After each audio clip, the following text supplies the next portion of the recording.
কৃষ্ণায় বাসুদেবায়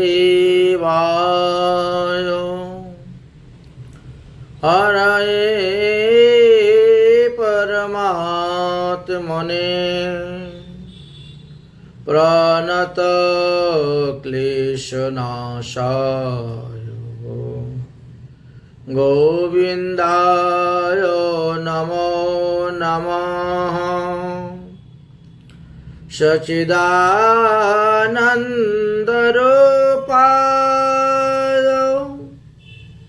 বিশ্বউৎপত্যাদিহেতবে তাপত্রয় বিনাশায় শ্রীকৃষ্ণায় বয়ং নমঃ।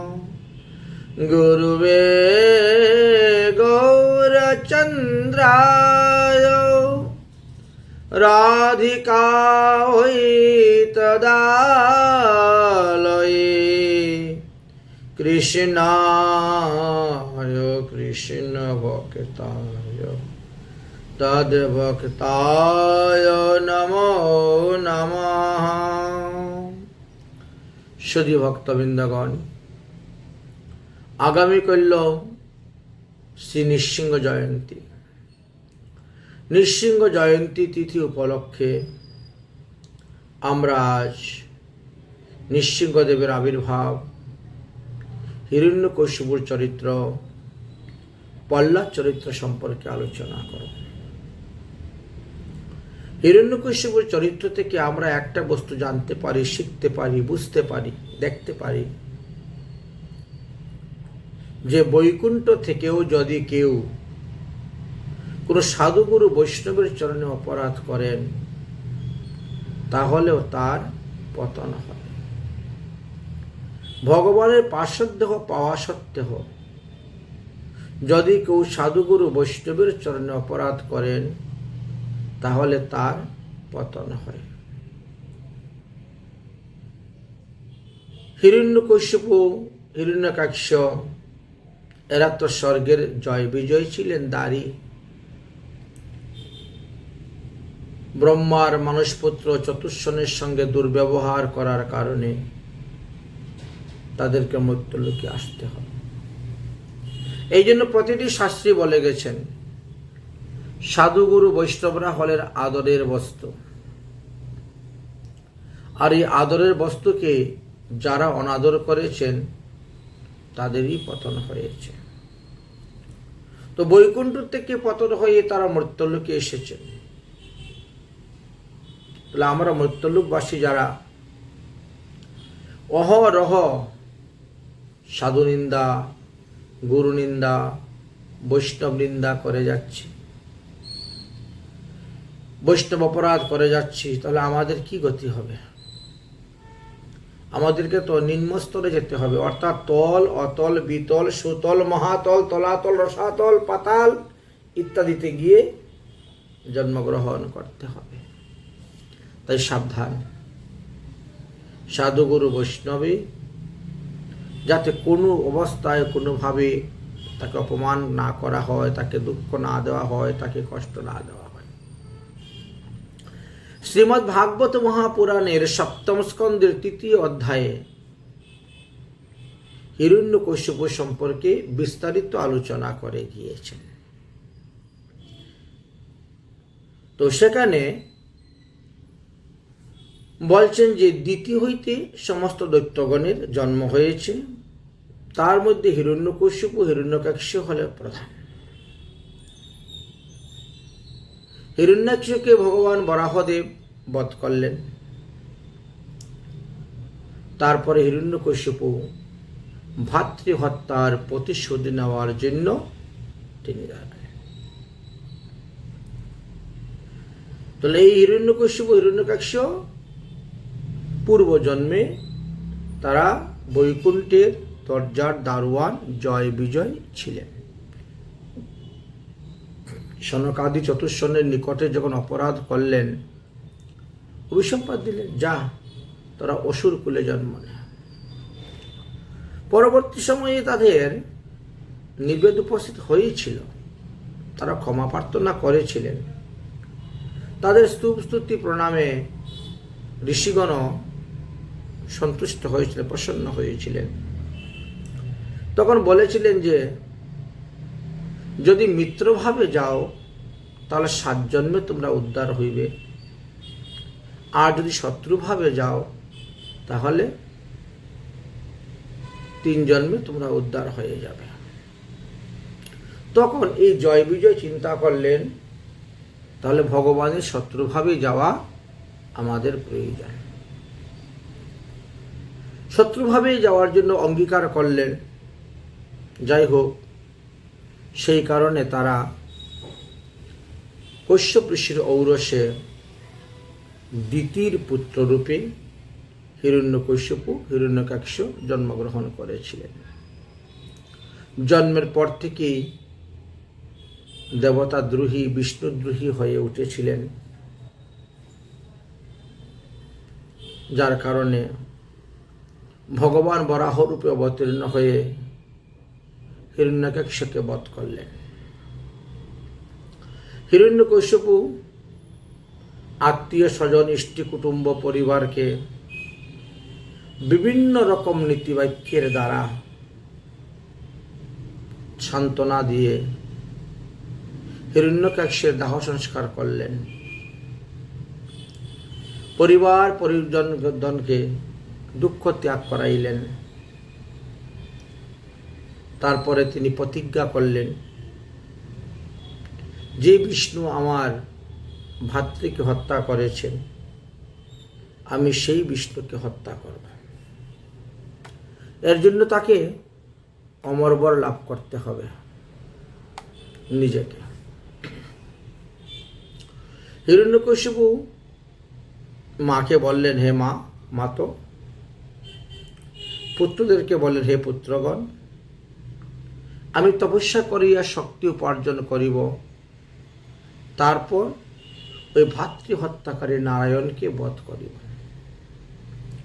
এদিকে সুখদেব গোস্বামী পাদ বলছে, হে মহারাজ পরীক্ষিত, দৈত্যরাজ হিরণ্যকশ্যপুর পত্নীর নাম ছিল কায়ধু,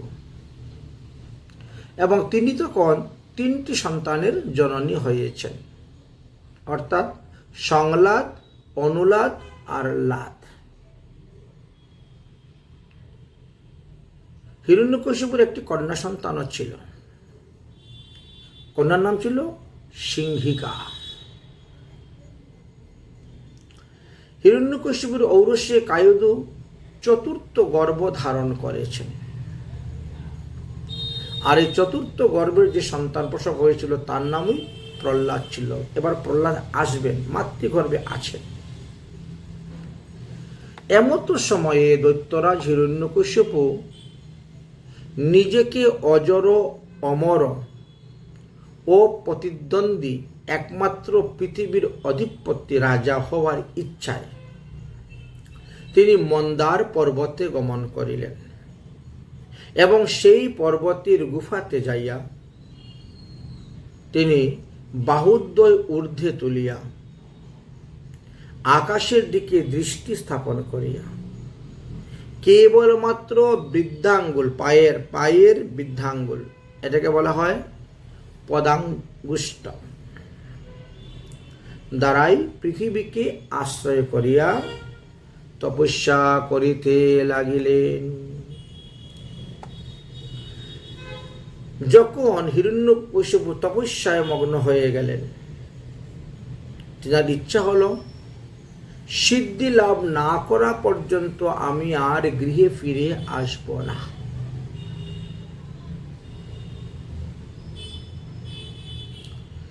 দেবতারা যখন এই কথা শুনতে পেলেন, তারা তো আগে দৈত্যের ভয়ে স্বর্গরাজ্য ত্যাগ করে চলে গিয়েছিলেন। এবার দেবতাগণ নির্ভয় হয়ে গেলেন, এবং তারা প্রত্যেকেই স্বর্গরাজ্যে ফিরে আসলেন, নিজ নিজ পদে সবাই অধিষ্ঠিত হয়ে গেলেন। অতঃপর ইন্দ্র দেবগণকে নিয়ে যুক্তি করলেন যে হিরণ্যকশ্যপু এখন তপস্যায় মগ্ন আছেন, তার তপস্যা পূর্ণ না হওয়া পর্যন্ত তিনি ফিরে আসবেন না। সুতরাং এই সুযোগে আমরা গিয়ে তাহার রাজ্য আক্রমণ করে উত্তম উত্তম দ্রব্য সব লুণ্ঠন করে নিয়ে আসি। আর হিরণ্যকশিপু আমাদের স্বর্গ থেকে অনেক দ্রব্য নিয়ে চলে গেছে তার রাজ্যে। এইভাবে সিদ্ধান্ত করে দেবরাজ ইন্দ্র সমস্ত দেবদেবতাদেরকে সঙ্গে করে নিয়ে উপস্থিত হয়েছে দৈত্য রাজ্য আক্রমণ। শুরু হলো বিরাট যুদ্ধ। দৈত্যগণ ইহা জানিতে পারিয়া অনেকেই দেবতাদের ভয়ে স্ত্রী, পুত্র, বৃত্ত, সম্পত্তি, পশু এবং অন্যান্য ভোগ্য বস্তু উপকরণ সব পরিত্যাগ পূর্বক নিজেদের প্রাণ রক্ষা করার জন্য তারা দ্রুত বেগে চতুর্দিকে পলায়ন করতে শুরু করলেন। কারণ য পলায়ন সজীবতি, আর যারা পলাতে পারে নাই তারা যুদ্ধ করে মারা যাচ্ছে। দেবগণ আসিয়া অবশিষ্ট দৈত্যদেরকে বিনাশ করলেন, তাদের শিবির আক্রমণ করলেন এবং সর্বস্ব ধন সম্পত্তি লুণ্ঠন করে স্বর্গের দিকে নিয়ে যেতে আরম্ভ করলেন। হঠাৎ দেবরাজ ইন্দ্রের চোখে পড়ল হিরণ্যকশিপুর স্ত্রী কায়ধুর পতি। কায়ধু গর্ভবতী, তাই দেবরাজ ইন্দ্র ভাবলেন যৎ বীর্যম তৎফলম। সুতরাং হিরণ্যকশিপুর ঔরসে যেহেতু এই সন্তান জন্ম নিচ্ছে, তাহলে এই সন্তান হিরণ্যকশিপুর মতোই মহাভয়ঙ্কর হবে, পরে তাকে বধ করতে কষ্ট হবে, তো এখনই তাকে বধ করা দরকার। এতদ্ভিন্ন হিরণ্যকশিপুর যে 3 পুত্র ছিল, লাং, অনুলা, সংলা, তাদেরকেও তো বধ করলেন, বধ করে দিয়েছিলেন। একমাত্র প্রহ্লাদই মাতৃগর্ভেতে ছিলেন। শ্রীমদ্ ভাগবত মহাপুরাণের 7ম স্কন্ধের 3য় অধ্যায়ের মধ্যে লেখা আছে যে দেবরাজ ইন্দ্র কায়ধুকে হরণ করেছিলেন। তার কারণটি হল দেবরাজ ইন্দ্র এটাই ভেবেছিলেন যে এই গর্ভবতী মহিলার গর্ভ হইতে যে সন্তান প্রসব হবে সেও দৈত্য হইবে এবং সেও আমাদের সহিত শত্রুতা করিবে। অতএব এই মহিলার সন্তান প্রসব হইলে পরই ওই সন্তানকে মারিয়া ফেলব। এইরূপে বিচার করিয়া দেবরাজ ইন্দ্র বলপূর্বক কায়ধুকে হরণ করে স্বর্গে নিয়ে যাইতে শুরু করলেন। তখন দেবী কায়ধু ভয়কলাযুক্ত হয়ে উদ্বিগ্ন মনা হয়ে মৃগের ন্যায় রুদন করিতে লাগিলেন, আমাকে বাঁচাও, আমাকে বাঁচাও, আমাকে ইন্দ্র হরণ করে নিয়ে যাচ্ছে। সেই সময়ে দৈববশত দেবশ্রী নারদ ওই রাস্তা দিয়ে যাচ্ছেন। তিনি ওই দৃশ্য দর্শন করতে পারলেন যে ইন্দ্র কর্তৃক কায়ধু হরণ হইতেছেন। তাই তিনি দৌড়ে এসেছেন। দেবরাজ ইন্দ্রকে সম্বোধন করে বললেন নারদ মুনি, হে দেবরাজ, আপনাকে তো ভালো লোক বলে জানতাম, আপনি আবার কবে থেকে পরনারী হরণ করা কাজ শুরু করেছেন? ইনি পরস্ত্রী, ইনি সতী, উনি নিরপরাধী। সুতরাং ইহাকে তুমি শীঘ্র পরিত্যাগ করো। ইন্দ্র বলিলেন, হে মুনিবর, এই দৈত্যপত্নী কায়ধুর উদরে দেবতা বিদ্বেষী হিরণ্যকশিপুর বীর্যে গর্ভরূপে রহিয়াছেন। যে পর্যন্ত ইহার সন্তান প্রসব না হয় সেই কাল পর্যন্ত ইহাকে আমি আমার নিকটে রাখিব। সন্তান প্রসব হলে সদ্যজাত সেই সন্তানকে আমি বধ করব, তারপর এই রমণীকে আমি পরিত্যাগ করিয়া দেব। দেবর্ষি নারদ বললেন, হে দেবরাজ ইন্দ্র, এই দৈত্যপত্নীর গর্ভস্থ যে বালক, সে কিছুতেই তোমার বৈধ নহে, তুমি বধ করতে পারবে না, কারণ এই সন্তান নিষ্পাপ। দৈত্যকুলে জন্মগ্রহণ করিলেও এই বালক হবে ভগবত ভক্ত, সকলের পূজ্য হইবেন, তিনি সাক্ষাৎ অনন্ত দেবীর অনুচর। সুতরাং তোমার দ্বারা কিছুতেই এই গর্ভস্থ শিশু নষ্ট হইবে না। ইহাতে তুমি জগৎবাসীর নিকটে কলঙ্কিত হইবে। তার চেয়ে বরং এই কায়ুদুকে আমার হস্তে সমর্পণ করে দাও, নতুবা তোমার আর নিস্তার নেই। এর পুত্র দ্বারাই তুমি পুনরায় স্বর্গরাজ্য ফিরে পাইবে। সুখদেবজি বলছেন, হে মহারাজ পরীক্ষিত, নারদের কথা শ্রবণ করিয়া দেবরাজ ইন্দ্র ভয়ভীত হলেন এবং লজ্জিত হলেন। তাই নারদের বাক্যের সম্মান রক্ষা করিবার জন্য হিরণ্যকশ্যপুর পত্নী কায়ুধুকে তিনি পরিত্যাগ করলেন। কায়ুধু তখন নারদের চরণে পরে প্রণাম করলেন এবং নারদের চরণে আশ্রয় চাইলেন। ইন্দ্র তখন কায়ুধুর গর্ভে বিষ্ণুভক্ত পুত্র জন্মগ্রহণ করবে শুনিয়া আনন্দিত হইয়া কায়ুধুর চরণে ধরে প্রণাম করলেন। কায়ুধুকে 4 বার প্রদক্ষিণ করলেন, আর তারপরে কায়ুধুর দেখাশোনার ভার নারদের হস্তে অর্পণ করিয়া দেবরাজ ইন্দ্রও স্বর্গে গমন করিলেন। অতঃপর নারদজি কায়ুধুকে নিয়ে নিজের আশ্রমে রেখেছিলেন এবং আশ্বাস বাক্য বলেছিলেন, হে পুত্রী, যতদিন পর্যন্ত তোমার স্বামী হিরণ্যকশ্য তপস্যা করিয়া সিদ্ধিলাভ করিয়া গৃহে ফিরে না আসে, ততদিন তুমি আমার আশ্রমেই থাকো।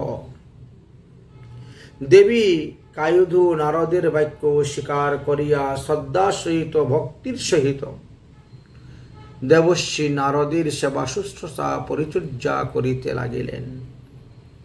বাড়িঘর ঝাড়ু দেওয়া, লেপাপোছা করা, বাসনপত্র মাজা, কাপড় চোপড় ধুয়ে দেওয়া, ফুল তুলসী তুলে এনে দেওয়া, সব রকমের কাজ।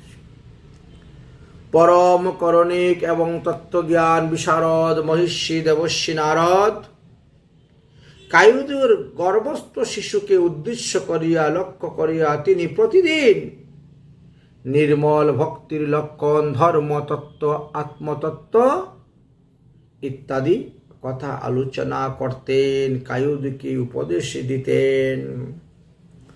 কায়ুধু নারদ মুনির সেবা করার পর যদি সময় পেতেন, তখন তিনি আরো অন্যান্য মহিষীগণের সেবা করতেও যেতেন।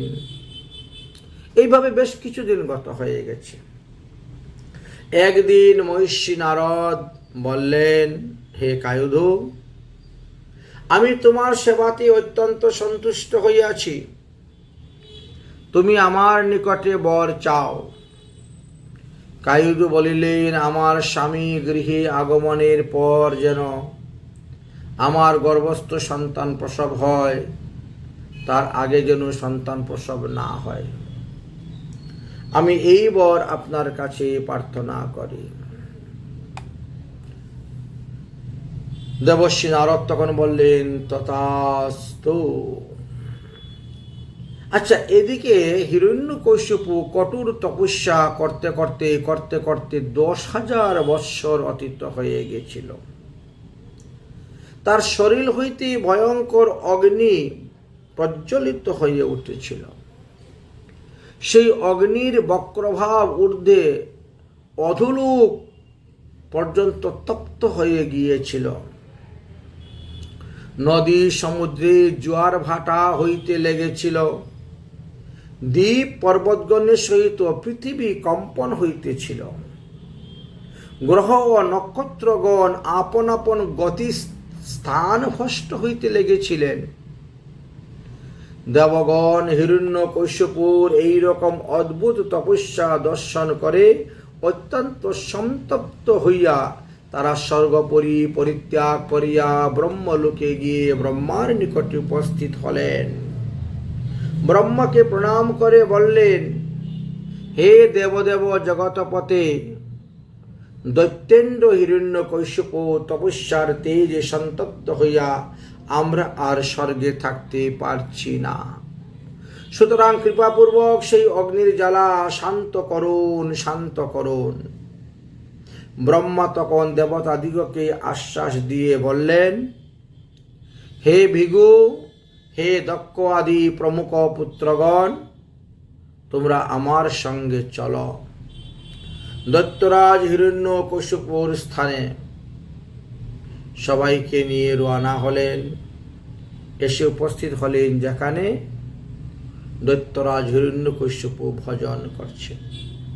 ব্রহ্মা দেখলেন তার শরীরের চামড়া, রক্ত, মাংস সব উই পোকা পিপিলিকা গুলায় খেয়ে ফেলেছে, নষ্ট করে দিয়েছে। কেবলমাত্র অস্থি আছে, কিন্তু সত্যযুগের মানুষের প্রাণ তো অস্থির মধ্যেই ছিল, তাই অস্থির মধ্যে প্রাণ ধারণ করে আছে। তখন ব্রহ্মা হাসিতে হাসিতে বললেন, ভাগবতের সপ্তম স্কন্দের ৩য় অধ্যায়ের ১৭ নম্বর শ্লোকেতে লেখা আছে, উত্তিষ্ঠ উত্তিষ্ঠ ভদ্রৌ তে তপো সিদ্ধয়াসি কশ্যপ বরদো অহমানো প্রাপ্তে ত্রিয়াম তিম বিশ্বতে বর। হে কশ্যপ পুত্র হিরণ্যকশিপু, উঠো উঠো, তোমার মঙ্গল হোক, তুমি তপস্যা সিদ্ধি লাভ করিয়াছ। আমি তোমাকে বর দিবার জন্য এখানে এসেছি। তুমি আমার নিকট থেকে তোমার অভীষ্ট বর চাহিয়া লও। এই বলিয়া ব্রহ্মা তিনার কমণ্ডলু থেকে দিব্য জল ছিটিয়ে দিলেন হিরণ্যকশিপুর উপরে। অল্প কিছুক্ষণের মধ্যে হিরণ্যকশিপুর দেহ আবার পূর্বর ন্যায় হয়ে গেল, অবয়ব সম্পূর্ণ পূর্ণ হয়ে গেল, শরীর যেন বজ্রের মতন ধীর কঠিন হয়ে গেল, দেহের কান্তি তপ্ত কাঞ্চনের ন্যায় হয়ে গেল, এবং তার দেহে যেন অটুট যৌবন ফিরে আসলো। এই অবস্থায় হিরণ্যকশিপু ওই মাটির ঢিপি অর্থাৎ বল্লীস্তূপ হইতে বেরিয়ে উঠলেন। উঠেই দেখছেন আকাশপথে হংস বাহনে ব্রহ্মা বসে আছে।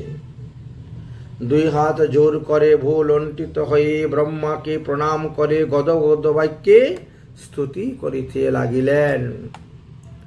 ব্রহ্মাজিও হিরণ্যকশিপুর স্তুতি শুনে অত্যন্ত সন্তুষ্ট হয়ে গেলেন, প্রসন্ন হয়ে গেলেন। তুমি বর চাও, বর চাও, আমার কাছে বর চাও। হিরণ্যকশিপু বললেন, হে বরদ শ্রেষ্ঠ, যদি আপনি আমাকে বর দিতে চান তাহলে আমার অভিপ্রেত বর আমাকে দান করুন। ব্রহ্মা বলছেন, তোমার অভিপ্রেয় বর কি, আমাকে বলো। হিরণ্যকশিপু বললেন, আমি অমর বর চাই। ব্রহ্মা বলছেন, অমর বর তো আমার হাতে নাই।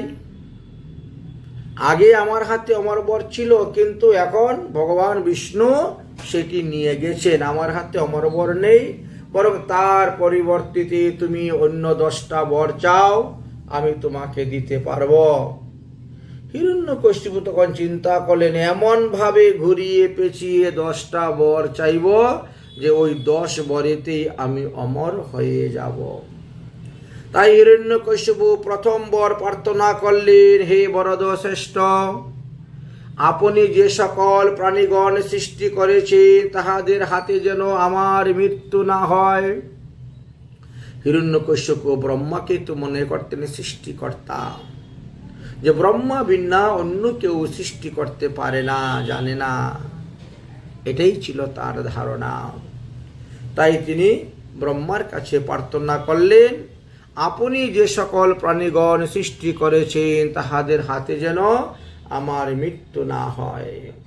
ব্রহ্মা বলছেন তথাস্তু, একটা বর হয়ে গেল।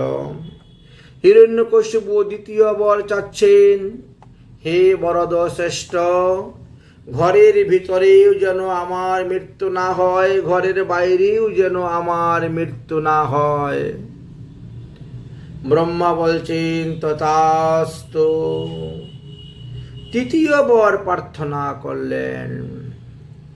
হিরণ্যকশিপু বলছেন, হে বরদ শ্রেষ্ঠ, দিনের বেলাও যেন কেউ আমাকে মারতে না পারে, রাত্রিবেলাও যেন কেউ আমাকে মারতে না পারে। ব্রহ্মা বলছেন তথাস্তু।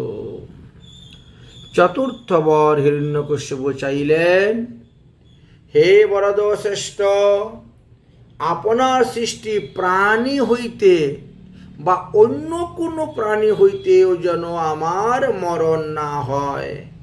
ব্রহ্মা বললেন তথাস্তু।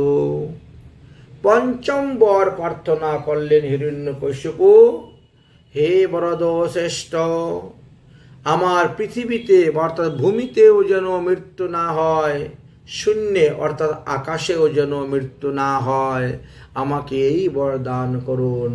ব্রহ্মা বলছেন তথাস্তু। 6 নম্বর বর প্রার্থনা করলেন, কোনুহ নর বা কোনুহ পশুর হাতে যেন আমার মৃত্যু না হয়। ব্রহ্মা বলছেন তথাস্তু। 7 নম্বর বর প্রার্থনা করলেন, হে বরদ শ্রেষ্ঠ, অচেতন বা সচেতন কোনো প্রাণীর হাতে যেন আমার মরণ না হয়। ব্রহ্মা বলছেন তথাস্তু। 8 নম্বর বর প্রার্থনা করলেন,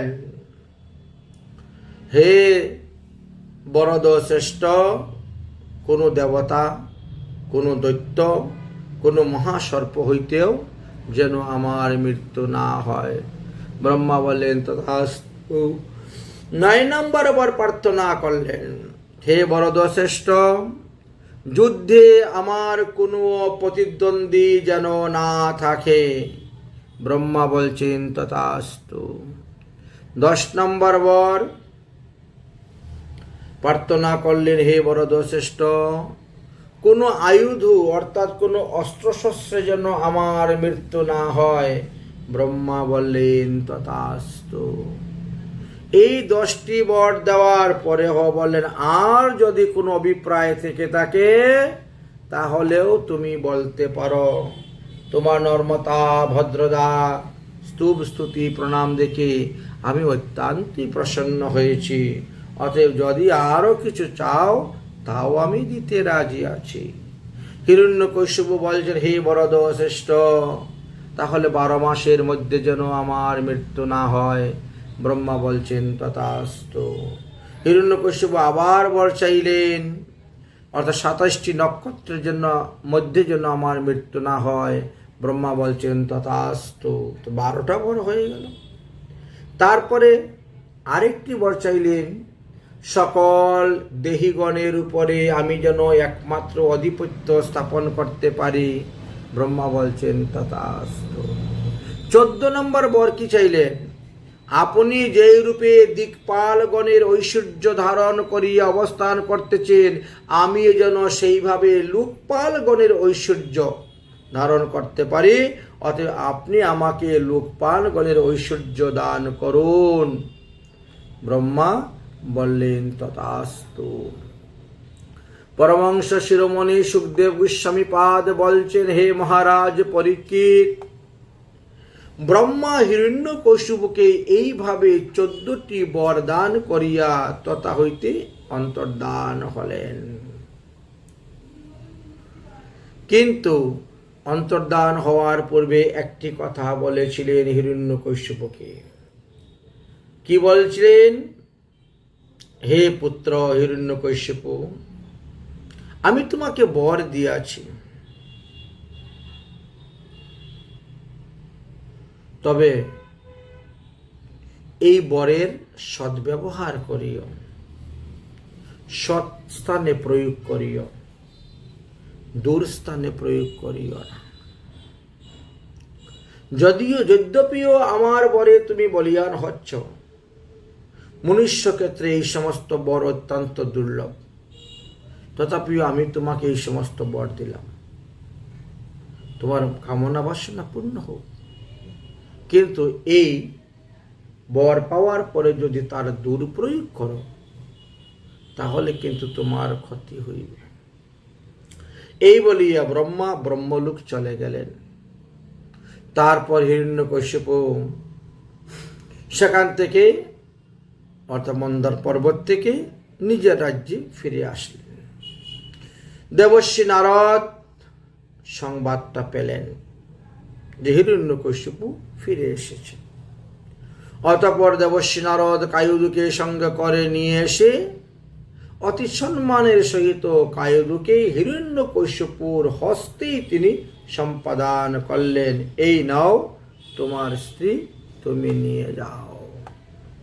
ভগবত করুদ দেয়ং ভাতৃবধ মনুস্মরম সবিজিত দিশ সর্বা লোকাশ্চ হীন মহাসুর। সুখদেব বলছে, হে পরীক্ষিত, এই সমস্ত বর প্রাপ্ত হইয়া দৈত্যরাজ উন্মুক্ত হয়ে গিয়েছিলেন। বিষ্ণু আমার ভাইকে বধ করিয়াছে এই কথা স্মরণ করে তিনি অত্যন্ত অত্যাচারী হয়ে উঠলেন আর অত্যাচার করতে আরম্ভ করলেন। এই হিরণ্যকশ্যপু প্রথমে এই সমস্ত রাজ্য দিকে তিনি ঘোষণা করে দিলেন যে আজ হইতে কোনো দেবদেবীর পূজা হবে না, কোনো যজ্ঞ হবে না, কোনো পাঠ কীর্তন আদি হবে না।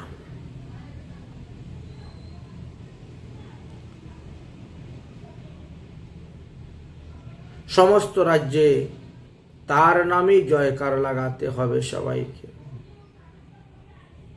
পিতৃ শ্রাদ্ধ পর্যন্ত তিনি বন্ধ করে দিলেন।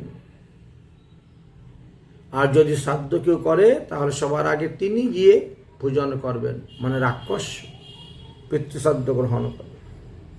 পিতৃদেবের শ্রাদ্ধ স্বয়ং ভক্ষণ করিতে লাগিলেন। দেবদেবীর পূজা বন্ধ। হিরণ্যকশ্যপু স্বর্গ, মুক্ত, পাতাল, দশ দিক সমস্ত তিনি দর্পের সহিত সবাইকে পরাজিত করতে আরম্ভ করলেন। সমস্ত দেবগণ, অসুরগণ, মনুষ্যগণ, গন্ধর্বগণ, গরুরগণ, মহাসর্পগণ, সিদ্ধগণ, চারণগণ, বিদ্যাধরগণ, ঋষিগণ, পিতৃগণ, প্রজাপতিগণ, যক্ষ, রাক্ষস, পিশাচ, ভূত, প্রেত সকলেরকে হিরণ্যকশ্যপু যুদ্ধে পরাজিত করিয়া দেবরাজ ইন্দ্রাদি লোকপালগণের তেজকে গ্রহণ করিয়া স্বয়ং ইন্দ্রের বাসভবনে গিয়ে বাস করিতে লাগিলেন। একমাত্র ব্রহ্মা, বিষ্ণু, শিব ব্যতীত 14 ভুবনে যাহা কিছু আছে সকলেই নানা প্রকার উপহার দ্বারা দৈত্যরাজ হিরণ্যকশ্যপুকে আরাধনা করতে শুরু করলেন উল্টা। কায়দু তখন বলছেন, তুমি অজর অমর হইয়েছ, আমি তো আর অজর অমর হই নাই। যুদ্ধের পরিণতি কখন কি হয় বলা যায় না, অতএব এই স্থানে থাকাটা আমার উচিত নয়, নিরাপদ নয়। আমি দেবর্ষি নারদের গৃহে খুব ভালো ছিলাম, সুখে ছিলাম, আনন্দে ছিলাম। তাই আমি মনে করি আমার গর্ভস্থ সন্তানটা সেখানেই প্রসব হোক, এটাই আমি ইচ্ছা করি। হিরণ্যকশ্যপু তখন এই কথা রাজি হয়ে গেলেন। দেবর্ষি নারদকে বললেন, যদিও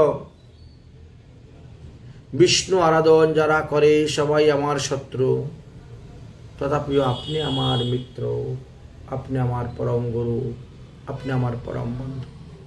আপনি আমার স্ত্রীকে রক্ষা করেছেন, আমার স্ত্রীর নারী ধর্ম, সতী ধর্ম রক্ষা করেছেন। তাই আপনার জন্য 24 ঘন্টা আমার ঘরে দরজা খোলা। যখন আপনার যা প্রয়োজন আসে আপনি আসবেন, আপনাকে কেউ অপমান করবে না, অসম্মান করবে না। আর যে করবে আমার রাজ্যের কোনো দৈত্য দানব রাক্ষস, আমি তাদেরকে প্রাণদণ্ড দেব। দেবরাজ দেবর্ষি নারদ তখন কায়ুধকে নিয়ে পুনরায় তিনার রাজভবনে চলে গেলেন। রাজভবনে তিনার স্বভবনে চলে গেলেন, আশ্রমে চলে গেলেন। তারপরে দেখতে দেখতে কিছুদিন গেল, গর্ভের প্রসব বেদনা শুরু হলো। 10,000 বৎসর প্রহ্লাদ মাতৃগর্ভে ছিলেন, এবার তিনি মাতৃগর্ভ হইতে ভূমিষ্ঠ হইবেন। কিন্তু ওই অবস্থায় দেবর্ষি নারদ কি করবেন? তাই তিনি যোগমায়াকে স্মরণ করলেন। স্বয়ং ভগবতী যোগমায়া দেবী আসলেন, ধাত্রীমাতার কাজ করলেন, প্রহ্লাদের জন্ম হল। ভক্ত প্রহ্লাদ শশীকলার ন্যায় দিন দিন বড় হইতে শুরু হয়েছে। এদিকে হিরণ্যকশিপু 14 ভুবনের যত সাধু শান্ত মুনি ঋষিগণ আছেন সবাইকে হরি ভজনে বাধা, দেবদেবীর পূজনে বাধা ইত্যাদি কর্ম করলেন। যাগ যজ্ঞ সবকিছু বন্ধ করে দিয়েছেন। কোথায় যজ্ঞ হলে তিনি নিজে গিয়ে যজ্ঞের ভাগ গ্রহণ করে নিয়ে চলে আসতেন, পূজার হবিভাগ গ্রহণ করতেন। এই রূপে আরম্ভ করলেন তিনার শাসন। এইভাবে বহু শতাব্দী কাল গত হয়ে গেছিল। এই ভূমণ্ডল শাসন করেছিলেন হিরণ্যকশিপু। তিনি যতক্ষণ পৃথিবীতে শাসন করলেন, রাজা ছিলেন, ততক্ষণ তার আদেশ কি ছিল? यदा देवेषु वेदेषु गोषु विप्रेषु सदेषु धर्मे मरीचौ विद्वेषं या आसु विनश्यति। হিরণ্যকশিপু মনে মনে চিন্তা করলেন, বিষ্ণুকে মারার একমাত্র উপায় হলো তাকে নিস্তেজ করতে হবে। আর বিষ্ণুকে নিস্তেজ করতে গেলে এই পৃথিবী থেকে দেবতা পূজা বন্ধ করতে হবে, বেদপাঠ বন্ধ করতে হবে, গাভী গোমাতাদের সেবা বন্ধ করাতে হবে, বিপ্র ব্রাহ্মণ বৈষ্ণব সাধু যারা আছেন তাদের সবকে তাদের নিজ নিজ ধর্ম পরিত্যাগ করাতে হবে। তাহলে এমনিতেই নিস্তেজ হয়ে যাবেন বিষ্ণু। যদি আমি এইগুলাকে আগে নাশ করি তাহলে অনাহাসেই নাশ হইবে বিষ্ণু। এইরূপ ভাবিয়া হিরণ্যকশিপু সাধুগুরু বৈষ্ণবের উপর অত্যাচার করিতে লাগিলেন। তাহার কঠোর তপস্যায় শক্তি লাভ করেছেন, আর তার কঠোর শাসন এখন শুরু হয়েছে। হিরণ্যকশিপুর কঠোর শাসনে সকল লোকপালগণ হাহাকার করতে লাগলেন। কোনো উপায় নেই, কার কাছে যাবেন এই প্রতিকারের জন্য? সবাই নিরুপায় হয়ে একমাত্র ভগবান বিষ্ণুর চরণে শরণ নিলেন এবং ভগবান বিষ্ণুর স্তুতি করতে আরম্ভ করলেন। আকাশবাণী হলো, আশ্বাস দিলেন, চিন্তা করো না,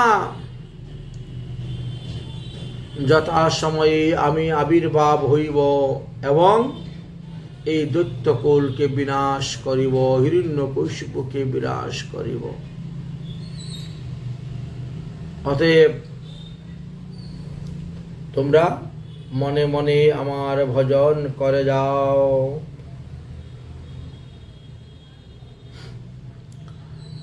এই দৈত্যকুল অধম দুরাত্মা হিরণ্যকশিপু ব্যাপারে আমি সব জানি, চিন্তা করিও না। ইতিমধ্যেই ভক্ত প্রহ্লাদ জন্মগ্রহণ করিয়াছেন। এই প্রহ্লাদের উপরে যখন এই হিরণ্যকশিপু অত্যাচার করবে, বিদ্বেষ করবে, তখনই আমি তাহাকে বধ করার জন্য আসব। সময় বেশি লাগার কারণ হলো ব্রহ্মা যে তাকে 14টি বর দিয়েছেন, এই ব্রহ্মার বাক্যের মর্যাদা রক্ষা করে সেই সুযোগ সময় নিয়েই আমাকে তাকে মারতে হবে, কারণ ব্রহ্মা তো আমারই ভক্ত। ভক্তের বাক্য আমি সর্বদা রক্ষা করি। সুখদেব বলছেন, হে পরীক্ষিত, আকাশবাণী শ্রবণ করে দেবগণ আদি সবাই শান্ত হলেন। এবার দেবর্ষি নারদ প্রহ্লাদকে নিয়ে আসলেন আর প্রহ্লাদের মাকে হিরণ্যকশিপুর হস্তে অর্পণ করে দিলেন। প্রহ্লাদ শশিকলার ন্যায় দিন দিন বৃদ্ধি পাইতে লাগলেন। হিরণ্যকশিপুর আরো একটি স্ত্রী ছিলেন। অন্য পত্নীর গর্ভে হিরণ্যকশিপুর 100টি পুত্র সন্তান জন্মগ্রহণ করেছিল।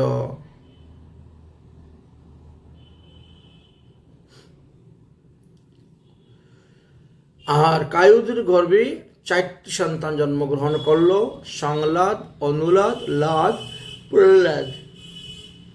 প্রহ্লাদ ছোট এবং ভগবত ভক্তিপরায়ণ।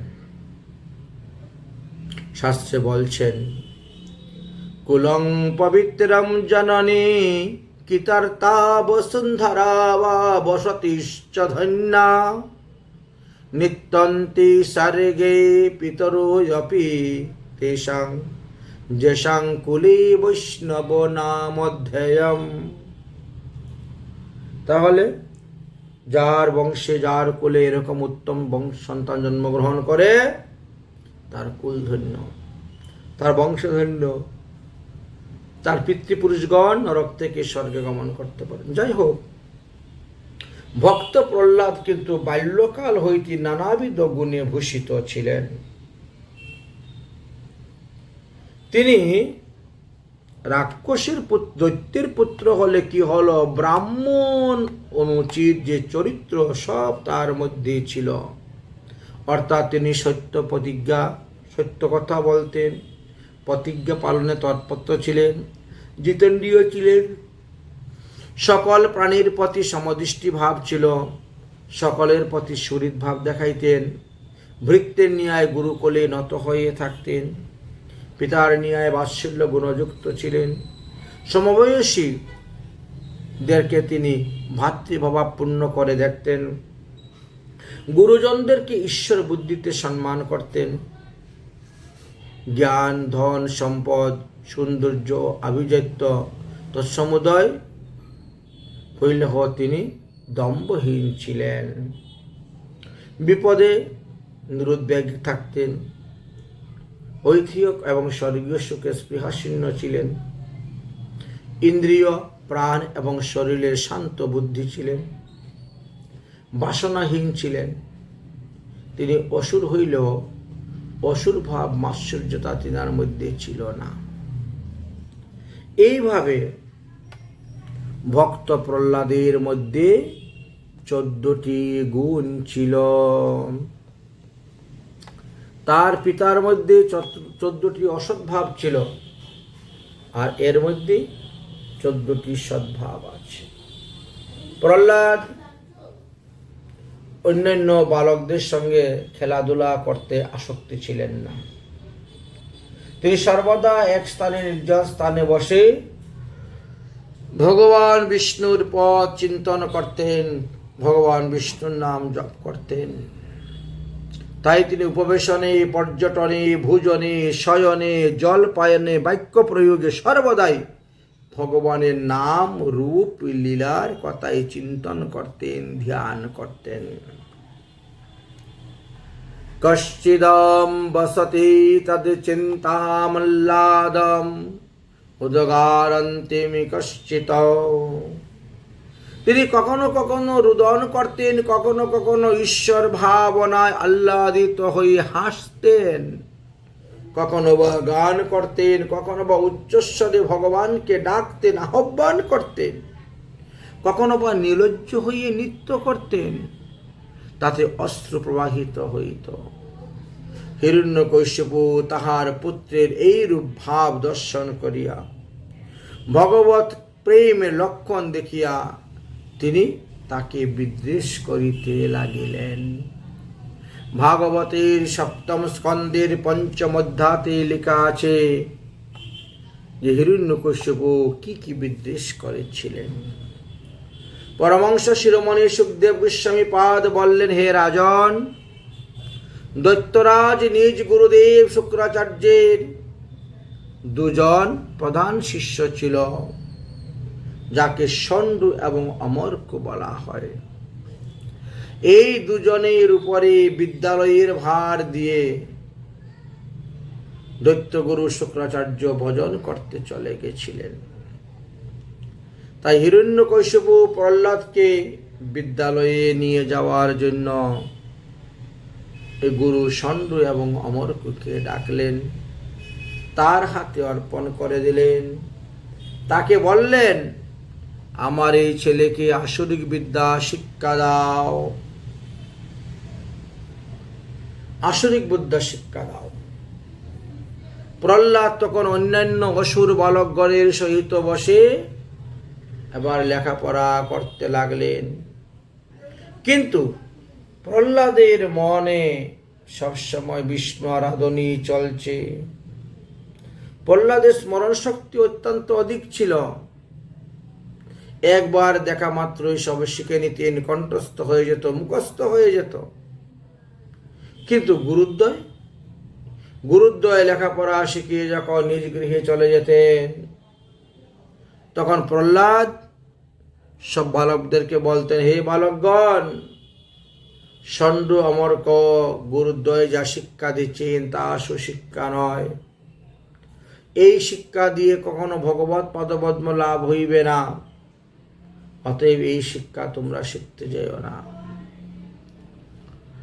এই শিক্ষার দ্বারা বিষয় ভোগ করবা, ইন্দ্রিয় সুখ লাভ করতে পারবা, কিন্তু নিজের কোনো মঙ্গল হইবে না। মঙ্গল যদি চাও তাহলে তোমরা হরিভজন করো। হরিভজন ব্যতীত আর কিছুই সঙ্গে যাইবে না।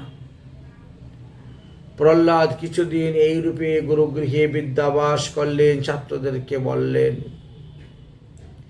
একদিন দৈত্যরাজ হিরণ্যকশ্যপু নিজ পুত্র প্রহ্লাদকে দর্শন করার জন্য আহ্বান করলেন, যাও আমার পুত্রকে নিয়ে আসো। এতদিন স্কুলে থেকে লেখাপড়া করে দেখি আমার পুত্র কি শিক্ষা লাভ করেছে। প্রহরীগণ গেলেন, প্রহ্লাদকে নিয়ে আসলেন। প্রহ্লাদ দূর হইতে পিতাজি পিতাজি পিতাজি বলে সাষ্টাঙ্গে প্রণাম করলেন। পুত্রের পিতৃভক্তি দর্শন করে প্রহ্লাদ হিরণ্যকশ্যপু অত্যন্ত সন্তুষ্ট হলেন এবং প্রহ্লাদকে কোলে তুলে নিয়ে বসাইলেন। মস্তকে ঘ্রাণ নিচ্ছেন আর জিজ্ঞাসা করছেন, বৎস, তুমি যে এতদিন যাবৎ স্কুলে লেখাপড়া শিখলে, এই শিখে তুমি শ্রেষ্ঠ রূপে কি নির্ণয় করতে পেরেছ? এতদিন লেখাপড়া করে তার মধ্যে যা তুমি শ্রেষ্ঠতা লাভ করতে পেরেছ, সেটা তুমি আমাকে বলো। এতদিন লেখাপড়া করে যে শিক্ষা পেয়েছ, তার থেকে দুইটি শিক্ষা আমাকে বলো তো, কি শিক্ষা করেছ? প্রহ্লাদ বললেন, আমি প্রথম শিক্ষা লাভ করতে পেরেছি, তৎসাধুখনহং সুবর্ষদহীনাম সদা সন্মুগ্ধি মগ্রহাত হিত্বং তাপো গৃহীদম কৌপবনং গত্যং যুদ্ধ বিমাশ্রয়তি। পিতাজি, এই সংসারে গৃহস্থ আশ্রমটা হলো জীবের বন্ধনের মূল কারণ। কেননা তাতে আমি আমার এই অহংকারটা উৎপন্ন হয়। এটা একটা মিথ্যা অহংকার। আমার বাড়ি, আমার গাড়ি, আমার ছেলে, আমার মেয়ে, আমার ধন সম্পদ, এই যে এটি উৎপন্ন হয়ে থাকে। আর এইটা জীবকে বিবেকহারা করে দেয়, সর্বদা উদ্বিগ্ন চিত্ত থাকে। দেহিগণের পক্ষে এই রূপে অন্ধকূপ সদৃশ্য গৃহত্যাগপূর্বক বনবাসী হইয়া ভগবান শ্রীহরির আশ্রয় গ্রহণ করা, ভগবান শ্রীহরির ভজন করা আমি উত্তম বলেই মনে করি। কারণ ইহা ছাড়া আর শ্রেষ্ঠ কিছু আমার কাছে মনে হয় না। তখন হাসতে হাসতে হিরণ্যকশিপু বলছেন, আরে পুত্র, এই গুরুদ্বয় ষণ্ড অমর্ককে তোমাকে এই সমস্ত শিক্ষা দিচ্ছে? আমার শত্রুর ভজন করতে বলছে? হে শিশু, অমর্ক ইহাকে কে আছো? ষণ্ড অমর্ককে এখানে নিয়ে আসো। ষণ্ড অমর্ক এসে উপস্থিত হয়েছে। বলে, তোমরা কি এই সমস্ত শিক্ষা আমার শিশুকে দিচ্ছ আমার শত্রুর ভজন করার জন্য? ষণ্ড অমর্ক বলে, না না, আমরা শিক্ষা দিই না। তাহলে কোথার থেকে শিক্ষা পেল? গুরুকুলের আশেপাশে কোনো সাধুসন্ত মহাত্মা আছেন? কারোর সঙ্গে আমার ছেলে দেখা করতে যায়, উঠা বসা করে? বা কোনো সাধু কি স্কুলে আসে গুরুকুলে? বলে, না, তা নয়। তাহলে এই শিক্ষা সে কোথায় পেল? বিশেষ করিয়া তোমাদেরকে ধ্যান রাখতে হবে যাতে আমার ছেলে হরিভজন শিক্ষা না পায়। শত্রুপক্ষের কেউ যেন এই বালককে কিছুতেই এই সমস্ত শিক্ষা না দেয়। তখন ষণ্ড এবং অমর্ক বলেন, ঠিক আছে, আমরা সেই দিকে ধ্যান রাখব। হিরণ্যকশিপু বলেন, সাম দাম দণ্ডভেদ যা কিছু প্রয়োজন হয় আমার ছেলের উপরে প্রয়োগ করো, তার মতিগতিকে পরিবর্তন করো। তার যে মতিগতি কৃষ্ণ ভজনে, হরি ভজনে, সাধু সেবায়, এই মতি পরিবর্তন করে তাকে আসরিক বিদ্যা শিক্ষা দাও। প্রহ্লাদ বলছেন, পিতাজি, সকলের মন বুদ্ধির প্রেরক হলেন ভগবান। যেমন চুম্বক লোহাকে আকর্ষণ করে, ঠিক তেমনি ভাবে ভগবান ভক্তকে আকর্ষণ করিয়া থাকেন। আমি ইহাই জানি, আর ইহাই তোমাকে বলো বাবা। এই ব্যক্তি আমার পর, এই ব্যক্তি আমার আপন, নিজের ঘর, এই সমস্ত মিথ্যা। মিথ্যা। কখনোই শ্রীহরি মানুষের প্রতি অনুকূল হন না বা প্রতিকূল হন না। যিনি ভজন করে তার অনুকূল, যে ভজন না করে তার প্রতিকূল। যখন দেহরূপ দেহি অভিমান মানুষের দেহের মধ্যে আসে, পশুবুদ্ধি জনিত অসৎ বুদ্ধি তাদের মধ্যে আসে, অবিদ্যায় তাদের বুদ্ধিটাকে গ্রাস করে ফেলে, তখনই মানুষ পশুতে রূপান্তরিত হয়ে যায়। এই কথা শুনিয়া ষণ্ড এবং অমর্ক তর্জন গর্জন করে, তিরস্কার করে, বেত্রাঘাত দেখাইয়া সাম দাম দণ্ড ভেদ চতুর্বিধ শাস্তি প্রয়োগ করার ভয় দেখাইয়া বললেন, হে দৈত্যনন্দন, তুমি তো চন্দন বনে জন্মগ্রহণ করেছ, কিন্তু এখন দেখতেছি তুমি একটা কণ্টক বৃক্ষ সদৃশ্য হয়ে উঠেছ। হরে কুলাঙ্গার, দণ্ড ছাড়া আর তোর কোনো উপায় নেই। ভয় দেখাচ্ছে। সুখদেবজি বলছেন, হে পরীক্ষিত, প্রহ্লাদকে এইরূপ ভাবে ভয় দেখাইয়া আবারও কিছুদিন শিক্ষা প্রদান করলেন। বেশ কিছুদিন পরে হিরণ্যকশিপু আবার লোক পাঠালেন, দূত পাঠালেন, শিশুকে নিয়ে আসো, দেখি প্রহ্লাদ এতদিনে কি শিক্ষা লাভ করেছে। প্রহ্লাদ আসলেন দূর হইতে, পিতাজি দণ্ডবত প্রণাম বরে সাষ্টাঙ্গে ভুলুণ্ঠিত হয়ে পড়লেন। হিরণ্যকশিপু মনের আনন্দে পুত্রকে কোলে তুলে নিয়েছেন, মস্ত ঘ্রাণ নিচ্ছেন আর বলছেন, হে পুত্র, বলো তুমি এতদিন গুরুকুলে লেখাপড়া শিখে তুমি কি শিক্ষা লাভ করিয়াছ? তুমি যে এতদিন বিদ্যা শিক্ষা করলে তার সার কি তুমি পেলে আমাকে বলো। প্রহ্লাদ তখন বলছেন, শ্রবণম কীর্তনম বিষ্ণু স্মরণম পাদ সেবনম অর্চনম বন্ধনম দাস্য সূক্ষ্ম আত্মনিবেদনম। অর্থাৎ বিষ্ণুর নাম শ্রবণ কর, বিষ্ণুর নাম কীর্তন কর, বিষ্ণু লীলা কথা স্মরণ কর, বিষ্ণুর পাদ সেবন কর, পূজা কর, বিষ্ণুর স্তুতি পাঠ কর, দাস্যভাবে বিষ্ণুতে কর্মফল অর্পণ করে দাও, সৈক্যভাবে বিষ্ণুকে বিশ্বাস করে নাও, তাহাকে সমস্ত দেহগেহ অর্পণ করে দাও। এই 9 প্রকার লক্ষণযুক্ত ভক্তিকে আমি উত্তম অধ্যয়ন বলিয়া মনে করি। সেই বিদ্যার ফল জানিবে নিশ্চয় কৃষ্ণ পাদ পদ্মে যদি রতিমতি হয়। হিরণ্যকশিপু তখন রেগে গেলেন, আরে গুরুপুত্র ষণ্ড অমর্ক,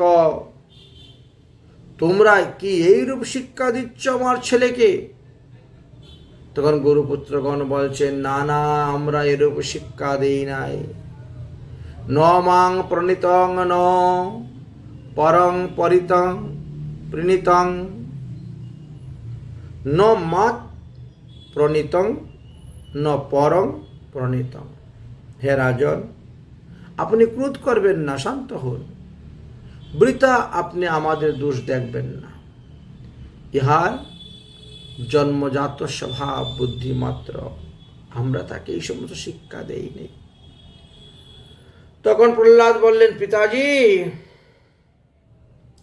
মতি ন কৃষ্ণে পরতৌ সস্তু বা মিথুজবিপদ্যন্তে গৃহবতনাম আদ্যান্ত ভূ গোভি বিশ্বস্ত তমিশ্র পুনরাশ্চবিতৌ চর্বনাশয়।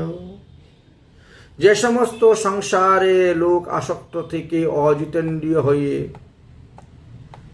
মারা যায়, তারা বারবার সংসার রূপ সমুদ্রের মধ্যে ঘুরতে থাকে, নরকাদি যন্ত্রণা ভোগ করতে পারে, 84 লক্ষ যোনি ভ্রমণ করে।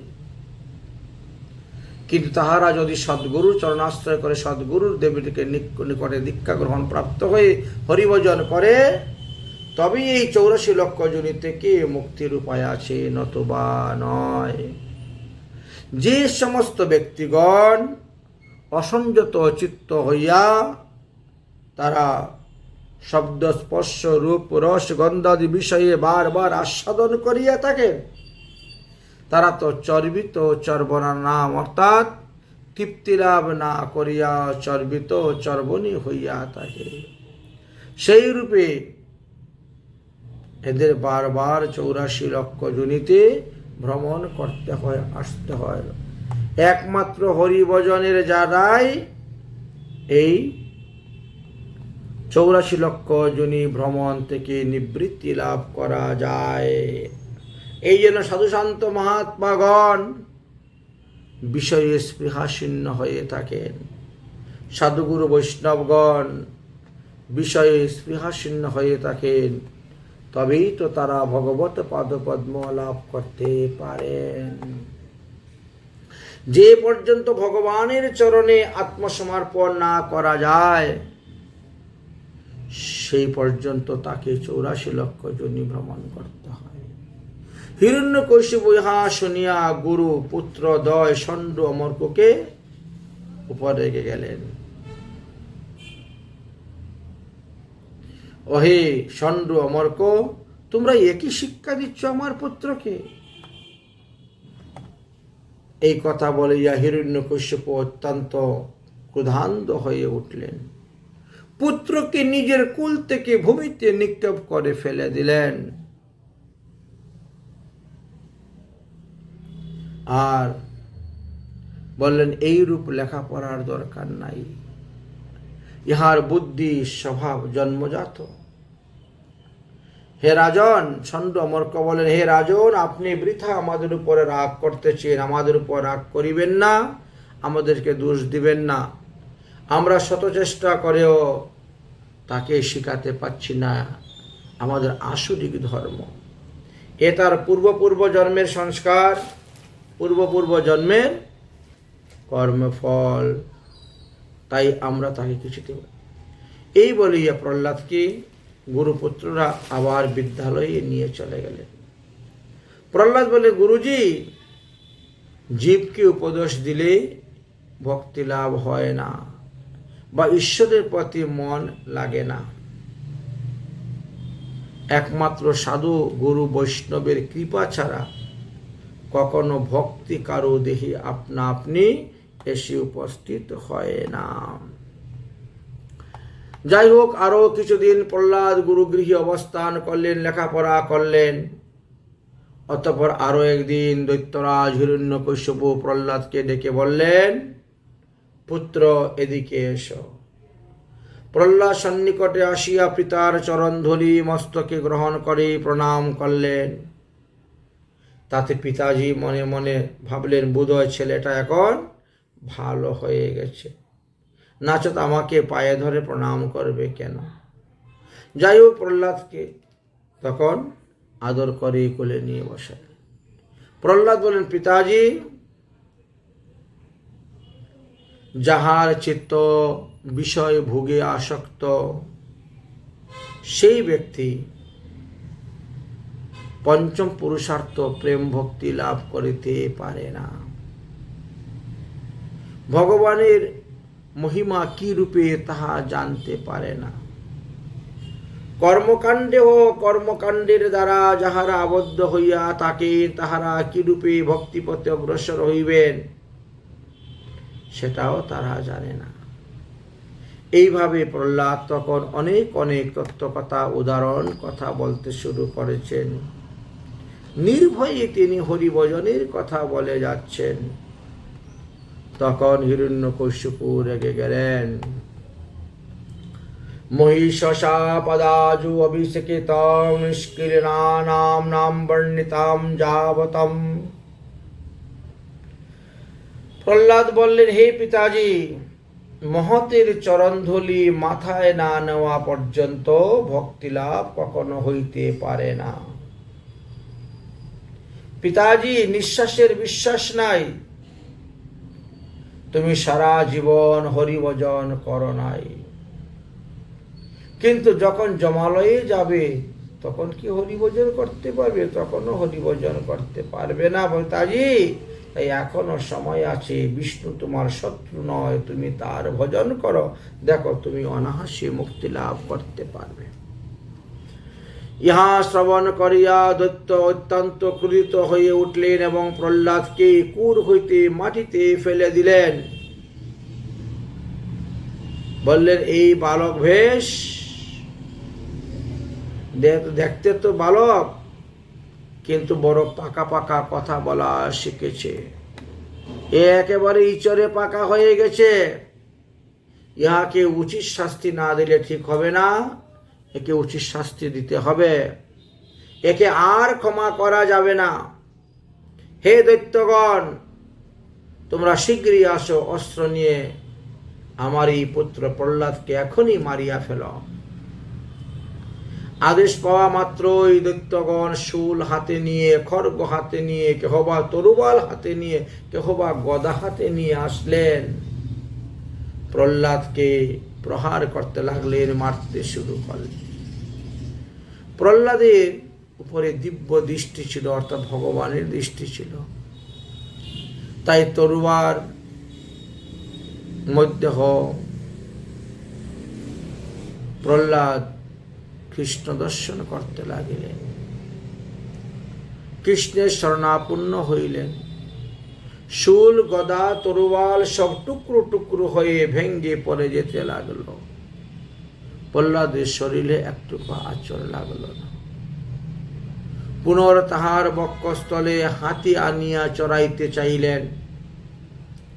হাতির দন্ত দ্বারা তাহাকে বধ করতে চাইলেন। প্রহ্লাদ দুই হাত জোর করে ভগবানকে স্মরণ করতেছেন।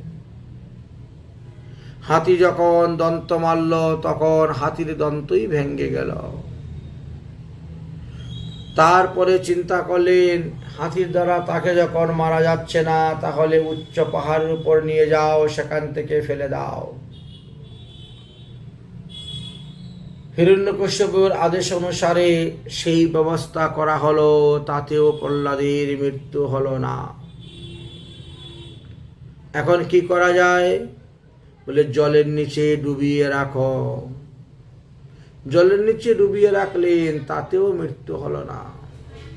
বলছে সমুদ্রের মধ্যে নিয়ে ফেলে দাও। সমুদ্রের তরঙ্গে ফেলে দেওয়া হলো, তাতেও মৃত্যু হলো না। রাজা বলছেন তাহলে বিষ পান করাইয়া তাকে মারো। বিষ পান করাইলেন, কিন্তু তাতেও তার মৃত্যু হলো না। অন্ধকার কারাগারে রাখলেন, বলে তথাপিও তার মৃত্যু হলো না। সুখদেবজি বলছেন, হে মহারাজ পরীক্ষিত, সুখের মধ্যে কামের স্থান দিও না, মনের মধ্যে স্বার্থের স্থান দিও না। সংসারে প্রীতি হইলেহ ভক্তি মিলে না, তাই প্রভুর স্বরূপের আসক্তি হইলেই ভক্তি লাভ হয়। আর যদি ভক্তি একবার হয়ে যায়, তবে তার মুক্তি মিলবেই মিলবেই মিলবেই। সংসারে অনেক সুন্দর সুন্দর বস্তু আছে, কিন্তু প্রতিটি বস্তু ভগবানের ভাবে দর্শন করতে হবে। এই জগতে যাহা কিছু কাম ভাবের সহিত দর্শন করে থাকেন, ভোগ করে থাকেন, সম্বন্ধ স্থাপন করে থাকেন, এরা বালক হইতে অজ্ঞ বলিয়া জানিবে, তাহাদের আর নিস্তার নাই। তাই লৌকিক এবং পরলৌকিক, জাগতিক এবং আধ্যাত্মিক উভয় ধরনের বিদ্যা শিক্ষা লাভ করতে হবে। তবেই জীবের মঙ্গল এবং কল্যাণ সাধিত হইয়া থাকে। এত ভিন্ন আর উপায় নেই। অতঃপর হিরণ্যকশ্যপুর আদেশে দৈত্যগণ প্রহ্লাদকে প্রচুর পরিমাণে প্রহার করিলেন, কিন্তু এতেও তার মৃত্যু হলো না। হিরণ্যকশ্যপ মনে মনে চিন্তা করেন, তাহলে প্রহ্লাদ কোনো জাদু জানে, এই জন্য তার শরীরে কোনো প্রকারের প্রহার লাগতেছে না। সুতরাং দৈত্যগণ তখন প্রহ্লাদকে একটি অন্ধকার গৃহের মধ্যে বন্দী করে রাখলেন। সেখানে অন্ন জলের অভাবে মরে যাবে এই চিন্তা করলেন, কিন্তু এতেও কিছু হলো না। যাই হোক, হিরণ্যকশ্যপুর একজন বোন ছিল, নাম তার হোলিকা। তিনি এসে বললেন, দাদা, আমি একটি বিদ্যা শিক্ষা লাভ করেছি, যে আমি আগুনে বসলেও আমার মাথার চুলও পুড়বে না, শরীরের কোনো লোমও পড়বে না, কোনো কাপড় চোপড়ও পরে না। অতএব তোমার এই ছেলেকে মারার জন্য এত চেষ্টা করে মারতে পারছো না, তো আমি ওকে কোলে নিয়ে বসলেই তো ও আগুনে পুড়ে মরে যাবে। অগ্নিতে যাই প্রবেশ করে হোলিকা বলেন, ঠিক আছে, তাই হোক। তাই ফাল্গুন মাসের পূর্ণিমা দিবসে, দোল পূর্ণিমা, আমরা হোলিকা দাহ করে থাকি। এই সেই হোলিকা। হোলিকা মাথায় ঘুমটা দিয়ে প্রহ্লাদকে কোলে নিয়ে অগ্নির মধ্যে বসেছিলেন, কিন্তু শক্তির দুর্প্রয়োগ করা, দিব্য শক্তির দুর্প্রয়োগ করার কারণে হোলিকা অগ্নিতে পুড়ে ভস্মীভূত হয়ে গেলেন। প্রহ্লাদ বেঁচে গিয়েছিল। প্রহ্লাদের সঙ্গী শক্তি বালকগণ সবাই তখন হই হই রই রই করে রং খেলতে আরম্ভ করেছিল। হোলিকা দাহ জ্বলন্ত করল, অর্থাৎ সেই পরম্পরা প্রথা এখনো চলে আসতেছে। অতএব হিরণ্যকশিপু প্রহ্লাদকে ঘরে বন্দি করে রেখে দরজা বন্ধ করে রেখে দিলেন, বাহিরে প্রহরী রাখলেন, যাতে কেউ যেন কোনো অবস্থা তার সঙ্গে দেখা করতে না পারে, তাকে কেউ কিছু ভোজন করাতে না পারে। এদিকে প্রহ্লাদ মনে মনে চিন্তা করলো, বেশ ভালোই হলো, আর কোনো উৎপাত নাই, এবার আমি শান্তি মতে বসে ভগবানের ভজন করতে পারবো, কেউ আমাকে বিরক্ত করবে না। সুখদেবজি বললেন, হে মহারাজ পরীক্ষিত, সুখে থেকে ভগবত কৃপা অনুভব করেন এমন বৈষ্ণব সংখ্যা বড় কম। দুঃখে থেকেও যিনি ভগবানের কৃপা অনুভব করেন সেই তো মহান বৈষ্ণব। কারণ দুঃখেও যে ভগবানের সেবা করে যায়, দুঃখের মধ্যে থেকেও যে ভগবানের স্মরণ ছাড়ে না, অত্যন্ত দুঃখদায়ী অবস্থাতেও তিনি ভগবানকে চিন্তন করেন, ভগবানের নাম করে যান, সেই তো আসল ভক্ত, সেই তো আসল বৈষ্ণব। প্রহ্লাদ সর্বদা সর্বকালে সর্ব অবস্থায় যেখানে থাকুক না কেন, যে অবস্থা থাকুক না কেন, সে ভগবানের নাম সংকীর্তন ত্যাগ করছে না, ভগবানের রূপের ধ্যান ত্যাগ করছে না, ভগবানের স্তুপ স্তুতি প্রণামকে ত্যাগ করছেন না। যার কারণে লক্ষ্মী দেবী নারায়ণকে বলছেন, আমি তো রাজ্য লক্ষ্মী, বৈভব লক্ষ্মী, স্বর্গ লক্ষ্মী, বৈকুণ্ঠ লক্ষ্মী, ভাগ্য লক্ষ্মী, তুমি আমার পুত্রকে সর্বদা রক্ষা করো, রক্ষা করো, রক্ষা করো। নারায়ণ বলছে, তা যাও, তুমি চুপি চুপি ঢুকে গিয়ে তোমার পুত্রকে ভোজন করাইয়া আসো। লক্ষ্মী দেবী ভোজন করতে আসছেন, প্রহরীগণ নপুরের ধ্বনি শুনতে পেয়ে হিরণ্যকশিপুর নিকট গিয়ে বললেন, ঘরের দরজা বন্ধ, কিন্তু কারাগারের ভিতরে নপুরের ধ্বনি শোনা যাচ্ছে। হিরণ্যকশিপু তৎক্ষণাৎ আসলেন, দরজা খুললেন, কিন্তু লক্ষ্মীকে দেখতে পেলেন না। দেখতে পেলেন বহু প্রকার সুস্বাদু ব্যঞ্জন পড়ে আছে। হিরণ্যকশিপু চিন্তা করলেন, আশ্চর্য, এ কেমন করে আসলো, কোন দিক থেকে আসলো? সে তো এখানে বসে বসে খেয়ে খেয়ে আরো বেশি বলবান হয়ে যাবে। এই প্রহ্লাদ, সত্য করে বলতো, তোমাকে এইরূপ অতি উত্তম সুস্বাদ্য খাবার কে এনে দিয়েছে? প্রহ্লাদ বললেন, বাবা, মাতৃগর্ভে যিনি রক্ষা করেছেন এবং জন্মের পূর্বে যিনি মাতৃস্তনে দুগ্ধ প্রদান করিয়াছেন, তিনি আমাকে এখন এসে খাবার দিয়ে গিয়েছেন। আমার প্রভু কত কৃপালু, কত দয়ালু, তিনি আমার কত চিন্তা করেন। পিতাজি, এখানকার কারাগার ঘর তো অনেক বড়, কিন্তু মাতৃগর্ভের যে কারাগার সেটা অত্যন্ত ছোট, অনেক ছোট ছিল। সেখানে যিনি আমাকে পোষণ করেছেন, রক্ষা করেছেন, তিনি এখানেও আমাকে পোষণ করবেন, রক্ষা করবেন। দৈত্যরাজ মনে করলেন, এইরূপ উত্তম খাদ্য খেলে সে অধিক বলবান হয়ে উঠবে, উন্মত্ততা লাভ করবে, সুতরাং বন্দি ঘর থেকে তাকে এখন খুলে দাও। প্রহরীগণকে আদেশ করলেন, প্রহরীগণ তাকে কারাগার হইতে খুলে দিলেন। হিরণ্যকশিপু চিন্তা করলেন, তাহলে তো কোনো অবস্থায় কোনো উপায়েই তাকে মারতে পারছি না, হয়তো তাকে নিমিত্ত করিয়া শেষে আমার মৃত্যু নিকটে আসতে পারে। এইরূপ ভয় ভীতি আশঙ্কায় হিরণ্যকশিপু ষণ্ড অমরকে বললেন যে, তোমরা অন্য কোনো উপায় বের করো তাকে মারার জন্য, অন্য কোনো উপায় করো। 5 বৎসরের ছোট বালক, তাকে কিছুতেই মারতে পারছি না। ষণ্ড অমরক বললেন, আপনি বিন্দুমাত্র ভয় পাবেন না, আমরা তাকে বরুণ পাশে বন্দী করিয়া রাখিব। মহারাজ, আপনি শাস্ত্রজ্ঞ হন, সুতরাং এবার আমরা অহিংসা পরম ধর্ম এই রাজনীতি শিক্ষা দিবে, তবে সে আর তোমাকে হিংসা করিবে না। বোধ হয় ইহার দ্বারা প্রহ্লাদের বুদ্ধির কিছু পরিবর্তন হইতে পারে। ষণ্ড অমর্ক অহিংসা পরম ধর্ম এই নীতির উপর প্রহ্লাদকে শিক্ষা দিতে লাগলেন। প্রহ্লাদ সময় হলেই ধর্ম লইয়া এবং রাজনীতি নিয়েও আলোচনা করেন। আর সত্যযুগের মানুষের পরমায়ু তো 1,00,000 বৎসর ছিল।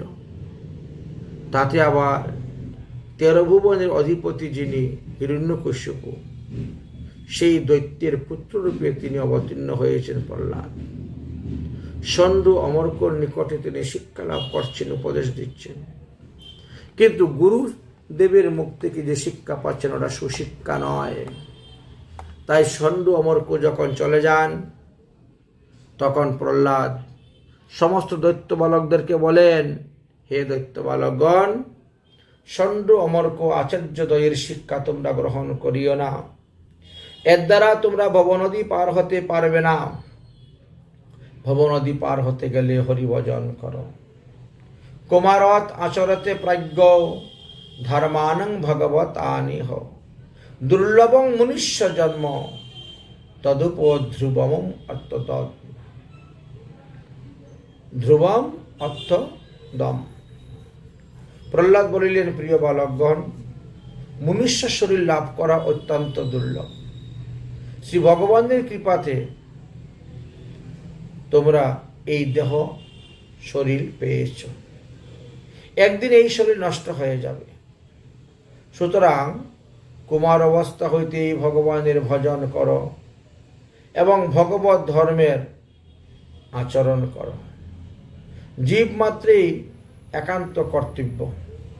বিষয় সম্পত্তি সুখ দুঃখ প্রত্যেক জনিতেই আছে, আমরা ভোগ করে এসেছি, কিন্তু অন্যান্য জনিতে আমরা হরিভজন করতে পারি নাই। হরিভজন করা যাবে একমাত্র এই মনুষ্য দেহেতে। তাই ভোরবেলা দধি মন্ত্রিলে যেমন ঘি উঠে ভালো, সাধন ভজনটাও ঠিক তেমনি ভাবেই।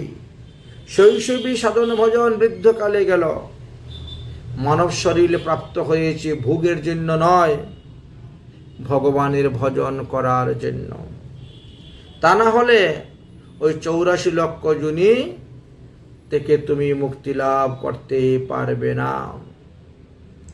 যদি মুক্তি লাভ করতে চাও তাহলে হরিভজন করো, হরিভজন করো। স্থাবর বিশলংশ্চ জলয়ানবলক্ষ্য কৃমি 10 লক্ষ্য 11 লক্ষ পক্ষিণাম পশুবা 20 লক্ষ্য 4 লক্ষ মানবা এতেষু ভ্রমণং কৃত্বা দ্বিজিতা মানপূজায়তে মনুষ্য দুর্লভং জন্ম পরিস্বাতি কৃষ্ণ সাধক। অর্থাৎ 30 লক্ষ বার আমাদের বৃক্ষজনিতে জন্ম হয়েছে, 9 লক্ষ বার আমাদের জলজন্তুতে জন্ম হয়েছে, 10 লক্ষ বার আমাদের কৃমিতে জন্ম হয়েছে, 11 লক্ষ বার আমাদের পক্ষীতে জন্ম হয়েছে, 20 লক্ষ বার আমাদের পশুতে জন্ম হয়েছে, আর 4 লক্ষ বার মানবা। এমন মানুষগুলো জন্ম হয়েছে যে আমরা ভগবানকে জানতাম না, চিনতাম না, তার ভজন করতাম না। যাই হোক, এইবার মনুষ্যত্ব অর্জন করো। মনুষ্যত্ব অর্জন করে ভগবানের ভজন করো। মানুষ যদি 100 বৎসর পরমায়ু পেয়েও থাকে, তথাপিও 50 বৎসরটা তার নিদ্রায় অতিবাহিত হয়ে যায়। প্রথম 10 বৎসর কৈশোর অবস্থায় থাকে, তার জ্ঞান বুদ্ধি নাই। 20 বৎসর পর্যন্ত লেখাপড়া খেলাধুলা নিয়েই ব্যস্ত থাকে। যৌবন আশ্র বিবাহ করে সংসারে বদ্ধ হয়ে গেল, হরিভজনটা করার তার সময় পায় না। শেষে বার্ধক্য আসলো, হরিভজন করবে, কিন্তু তাতেও তার হরিভজন করার মতন তখন শরীরে দেয় না। তত যতেষু কৌশলং ক্ষমায়াং ভবমাশ্রিতম শরীরং পৌরুষং যতন্ন বিপন্নাদিতম পুষ্কলাম। হে দৈত্যপুত্রগণ, আমাদের মস্তিষ্কটি কয়েক প্রকার ভয়ের মধ্যে ঘিরে আছে। তার মধ্য দিয়ে এই শরীর দ্বারা ভগবত প্রাপ্তির উপায় চেষ্টা করতে হবে এবং আত্মকল্যাণ আমাদের করতে হবে। অসুর বালকগণ জিজ্ঞাসা করলেন, প্রহ্লাদ, তুমি এই সমস্ত তত্ত্বকথা কোথা থেকে শিখলে? প্রহ্লাদ বললেন, আমি মাতৃগর্ভ থেকে দেবর্ষী নারদের মুখের থেকে এই সমস্ত তত্ত্বকথা শুনেছি, শিখেছি। আমি 10,000 বৎসর মাতৃগর্ভে ছিলাম, তাই সেখানে থেকে থেকেই আমি শুনেছি হরিনামের মহিমার কথা। অতএব তোমরা সবাই হরিনাম করো, হরিনাম করো। ন দানং ন তপং নিজ্জত ন শৌচিং ন ব্রতানি চ প্রিয়তে সমলয়াং ভকিতাম হরিররণ্যম ধীমানসম। নির্মল ভক্তি যুগের দ্বারা হরিকে লাভ করা যায়। দ্বিজত্ব, দেবত্ব, ঋষিত্ব, সদবৃত্ত, বহুবৃত্ত, দান, যজ্ঞ, তপস্যা, শৌচ, ব্রত প্রভৃতি কোনো কিছুর দ্বারা হরিকে লাভ করা যায় না। হরিকে লাভ করা যায় একমাত্র ভক্তির দ্বারাই। আর যত কিছু আছে সব বিড়ম্বনা মাত্র, জানবেন। কৃষ্ণ ভক্তি হলো একমাত্র মূল। তাই সবে মিলে হরিনাম সংকীর্তন করতে শুরু করো। এই বলে স্কুলের মধ্যে হরিনাম সংকীর্তন করতে শুরু করে দিলেন। ষণ্ড অমরক দুজন এসে উপস্থিত হলেন, বললেন, বন্ধ করো, বন্ধ করো এই কীর্তন। কিন্তু ষণ্ড অমরক যখন হাত দিয়ে স্পর্শ করলেন প্রহ্লাদকে, তাই তাদের শরীরও প্রেম হয়ে গেল। তারাও সকল কীর্তন করতে আরম্ভ করে দিলেন। কীর্তনের ধ্বনি যখন বৃদ্ধি পাইতে লাগিল, তখন হিরণ্যকশিপু চিন্তা করলেন, এত স্পর্ধা কার হয়েছে যে আমার আইন অমান্য করিয়ে আমার রাজ্যে হরিনাম সংকীর্তন করতেছে? যাও, তাদেরকে এখনই বন্দী করে নিয়ে আসো। কিন্তু যাদেরকে পাঠাচ্ছেন তারাও গিয়ে সেখানে প্রহ্লাদকে স্পর্শ করা মাত্রই তারা প্রেম উদয় হয়ে যেত, আর তারাও কীর্তন শুরু করে দিতেন। হিরণ্যকশিপু চিন্তা করছেন, ব্যাপারটা কি? যাকে পাঠাচ্ছি সে আর ফিরে আসতেছে না, যাকে পাঠাচ্ছি সে আর ফিরে আসতেছে না, বিষয়টা কি? আর হরিনামের ধ্বনি আরো বেশি করে শোনা যাচ্ছে, কোলাহল। তাই তিনি ঢাল, তরোয়াল, অস্ত্র নিয়ে এবার নামতে শুরু করেছে। আর প্রহ্লাদ হরিনাম সংকীর্তন নিয়ে একেবারে রাজবাড়ির সামনে এসে উপস্থিত হয়ে গেছেন। হিরণ্যকশিপু বলে, সর্বনাশ হয়েছে। হ্যাঁ, আমার ছেলের এত বড় সাহস! হ্যাঁ, আমার বিদ্যমান থাকতে সে হরিনাম সংকীর্তন করে আমার দরজায় এসে উপস্থিত হয়েছে, আর সঙ্গে দেখি ষণ্ড অমরকুও তারা নৃত্য করতেছে, হরিনাম করে। আর তারা খালি বলে, আমাদের দোষ নেই, আমাদের দোষ দিও না। প্রহ্লাদকে এই দৃশ্য দর্শন করে হিরণ্যকশিপু তখন দৌড়ে আসলেন। এসে সামনে যাকে পেয়েছেন তাকেই ধাক্কা মারতে শুরু করেছেন। 2-4 জন বালক যখন ধাক্কা খেয়ে পড়ে গেল, তৎক্ষণাৎ সংকীর্তন বন্ধ হয়ে গেল। প্রহ্লাদকে তো কেউ স্পর্শ করে নাই, প্রহ্লাদের ভক্তদেরকে, সেবকদেরকে স্পর্শ করেছেন বলে হিরণ্যকশিপুর হৃদয়ে ভক্তির উদয় হলো না। কারণ প্রহ্লাদের ভক্তি হলো একবারে ডাইরেক্ট কারেন্ট। তার থেকে ষণ্ড অমরকুর শরীরে প্রবেশ করেছিল, তার থেকে সেবকগণের শরীরে প্রবেশ করেছিল। সুতরাং প্রহ্লাদের ভক্তি সেবক হইতেও অতি উন্নত মানের ছিল। প্রহ্লাদের ভক্তিটি প্রহ্লাদের শরীর হইতে ইনভার্টারের মাধ্যমে যেরকম ভাবে কারেন্ট আসে ওইভাবে এসেছে। ব্যাটারিতে চার্জ লাগাইলে ব্যাটারিতে হাত দিলে যেমন ওটা ডিসি হয়ে যায় বলে শর্ট লাগে না, ঠিক তেমনিভাবে প্রহ্লাদের ভক্তি ডাইরেক্ট কারেন্ট। আর ষণ্ড অমরক বা প্রহ্লাদের যত ভক্তগণ ছিলেন তাদের ইনভার্টারের মতন ছিল, সেবক হলো ব্যাটারি সদৃশ্য। তাই সেবকদেরকে স্পর্শ করা সত্ত্বেও হিরণ্যকশিপুর মনে কোনো ভাবের উদয় হলো না, কোনো ভক্তির উদয় হলো না, কোনো প্রেমের উদয় হলো না, বরং আরো ক্রোধ বেড়ে গেল।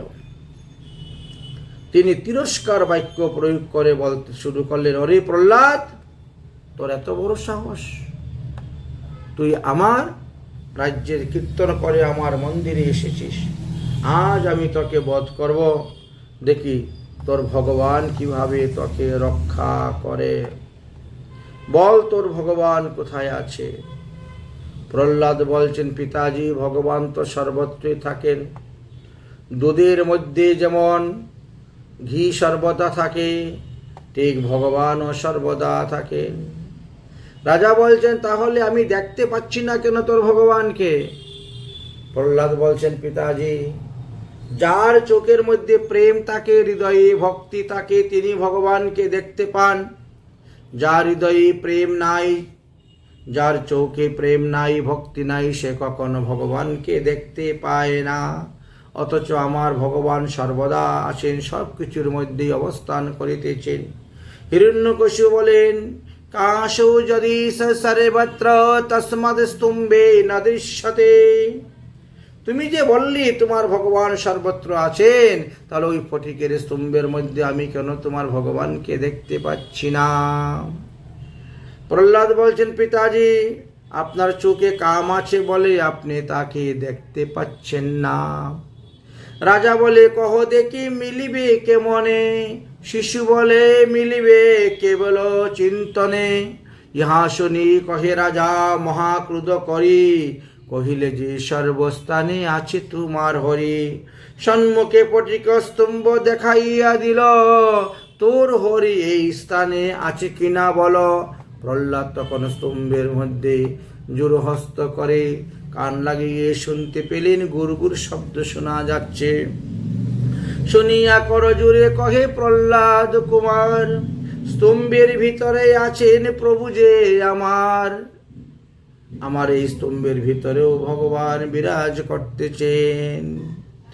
হিরণ্যকশিপু বলছেন, তাহলে আমি দর্শন করতে পারছি না কেন? তুমি আমাকে দর্শন করাও। তখন প্রহ্লাদ স্তুতি করতে শুরু করেছেন, নম নম লক্ষ্মীকান্ত, নম নারায়ণ, নমো নম কৃপা সিন্ধু দুর্গতি ভঞ্জন, অন্তর্যামী নারায়ণ সবই জানো তুমি, কি কহিব স্তুতি মুরমতি আমি। বারবার কইলে মোরে সংকট মোচন, এইবার করো আসি লজ্জা নিবারণ। পিতার সাক্ষাতে আমি প্রতিজ্ঞা করিন, মোর বাক্য রক্ষা করো এসে সে মলতনু। মোর বাক্য রক্ষা করো এসে সে মলতনু। প্রহ্লাদ স্তব করে বারবার, গোলকে থাকিতে নাহি পারে সংসারের সার। ভক্তাধীন ভক্ত বাক্য সত্য করিবারে, আবির্ভাব পদ্মনাভ স্তম্ভের ভিতরে। প্রহ্লাদ চক্ষু খুলে তখন ভগবানকে দর্শন করে প্রণাম করছেন। আর ভগবান প্রহ্লাদকে আশ্বাস দিয়ে বলছেন, ভয় পেও না, আমি সর্বদা তোমাকে রক্ষা করে যাচ্ছি, আজও তোমাকে রক্ষা করব। এইদিকে হিরণ্যকশিপু গদা এবং তরুবাল হাতে নিয়ে সিংহাসন হইতে দৌড়ে এসে বলছেন, বল বল তোর বিষ্ণু কোথায়? প্রহ্লাদ বলছেন, স্তম্ভের ভিতরেও আমার ভগবান বিরাজ করিতেছেন। হিরণ্যকশিপু বললেন, তাহলে আমি এই স্তম্ভকে ভঙ্গ করিয়া তোর বিষ্ণুকে স্তম্ভ থেকে বের করে আমি হত্যা করিব। এই বলে প্রহ্লাদ বচনে কুপ দানব রাজন, দেখি স্তম্ভে কেমনে তোমার আছেন নারায়ণ। ইহা বলি মহাদর্প করিয়া উঠিল, স্তম্ভের উপরে গদার আঘাত করিল। গুরুতর আঘাতে স্তম্ভ ভাঙ্গিয়া পড়িল। ততক্ষণে নারায়ণ বাহির হইল, সিংহের মস্তকার নর কলেবর। নরসিংহ নাম তাহার হইল রাজন। বল নরসিংহ ভগবান কি জয়। এই বৈশাখ মাসের শুক্লপক্ষের চতুর্দশী দিবসে ভগবান নৃসিংহ রূপে প্রকট হয়েছিলেন বলে তাকে আমরা নৃসিংহ জয়ন্তী তিথি বলে থাকি। যাহা আগামী কল্য এই নৃসিংহ তিথি পড়েছে, তাই তার মাহাত্ম্য কথা আজ আমরা আস্বাদন করতেছি। ভগবান যখন প্রকট হলেন তখন তিনি পশুও নয়, আবার মনুষ্যও নয়, অর্থাৎ অর্ধ নরু এবং অর্ধ পশু। এইরূপ অদ্ভুত নৃসিংহ মূর্তি দেখিয়া দৈত্যরাজ চিন্তা করিলেন, মহামায়াবীর হরি এইভাবে আমার মৃত্যুর উপায় নিশ্চয় করিয়া আসিয়াছেন। তাই তিনি গদা হাতে নিয়ে নানাভাবে কলা কৌশলের দ্বারা ভগবান নৃসিংহের সম্মুখে গিয়ে উপস্থিত হলেন এবং তর্জন গর্জন করতে করতে ভগবান নৃসিংহ দেবীর সঙ্গে যুদ্ধ আরম্ভ করিলেন। সেই সময়ে পুলস্ত ঋষির স্ত্রী 5 মাসের গর্ভবতী ছিলেন। সিংহের গর্জনে তাহার গর্ভপাত হয়ে গেল। তাই তিনি কান্না করতে লাগিলেন। এদিকে ভগবান হিরণ্যকশিপুর সঙ্গে যুদ্ধ করতে করতে বিভিন্ন স্থানে ভ্রমণ করতেছেন, অট্ট অট্ট হাসতেছেন। শ্রীহরি তাহাকে মারতে মারতে নিরস্ত্র করে দিয়েছেন এবং তাকে ধরে টেনে হিচড়ে এনে দরজায় চৌকাটের মধ্যে বসেছেন। 2 উরাতের উপরে তার শরীরটাকে রেখেছেন এবং 2 হাতের নখ দ্বারা তার বুক বিদীর্ণ করে তাকে বধ করবেন, এই সংকল্প নিয়েছেন। হিরণ্যকশিপু বলেন, আপনি আমাকে মারতে পারবেন না। আমি ব্রহ্মা থেকে বর প্রাপ্ত হয়েছি। ঘরের ভিতরেও আমার মৃত্যু হবে না, ঘরের বাইরে মৃত্যু হবে না। তবে আপনি কেমন করে আমাকে বধ করিবেন? ভগবান বলছেন, এই জন্য আমি দরজার চৌকাটের মধ্যে বসে আছি। না এটা ঘরের ভিতর আছে, না ঘরের বাহির আছে। হিরণ্যকশিপু বলছেন, তথাপিও মারতে পারবেন না, যেহেতু দিনের বেলায় আমার মৃত্যু নাই, রাত্রিবেলা মৃত্যু নাই, তাহলে আপনি আমাকে বধ করবেন কেমন করে? ভগবান বলছেন, এই জন্য তো আমি সন্ধ্যার সময় গোধূলি লগ্নে তোমাকে মারতে বসেছি। এখন সন্ধ্যার সময়, এখন না তুমি দিন বলবে, না তুমি রাত্রি বলবে। হিরণ্যকশিপু বলছেন, তথাপিও আপনি আমাকে মারতে পারবেন না, কারণ ভূমিতে আমার মৃত্যু নাই, আকাশে তো মৃত্যু নেই, অর্থাৎ মাটিতেও নেই, শূন্যেও নেই মৃত্যু, তাহলে মারবেন কেমন করে? ভগবান বলছেন, এই জন্য আমি তোমাকে কোলের মধ্যে নিয়ে বসে আছি। না আমি এখন ঘরের ভিতরে আছি, না এখন আমি ঘরের বাইরে আছি। হিরণ্যকশিপু বলছেন, 12 মাসের মধ্যে যে আমার মৃত্যু হবে না, তবে কেমন করে মারবেন? বলে, এখন তো মল মাস শুরু হয়ে গিয়েছে, তাই আমি তোমাকে এখন সংহার করিব। বলছেন, তথাপিও মারতে পারবেন না, 27টি নক্ষত্রের মধ্যে আমার মৃত্যু নাই, তাহলে মারবেন কেমন করে? বলে, এখন 1-এর আগেও শূন্য আছে, অর্থাৎ অভিজিৎ নক্ষত্র আছে, তাই এখন অভিজিৎ নক্ষত্র চলতেছে, তোমাকে মারব আমি। হিরণ্যকশিপু বলছে, কোনো অস্ত্রশস্ত্রে আমার মৃত্যু নাই, তো মারবেন কেমন করে? ব্রহ্মার বর আছে, বলে এই জন্য আমার হাতের নখ দিয়ে আমি তোমাকে বধ করিব।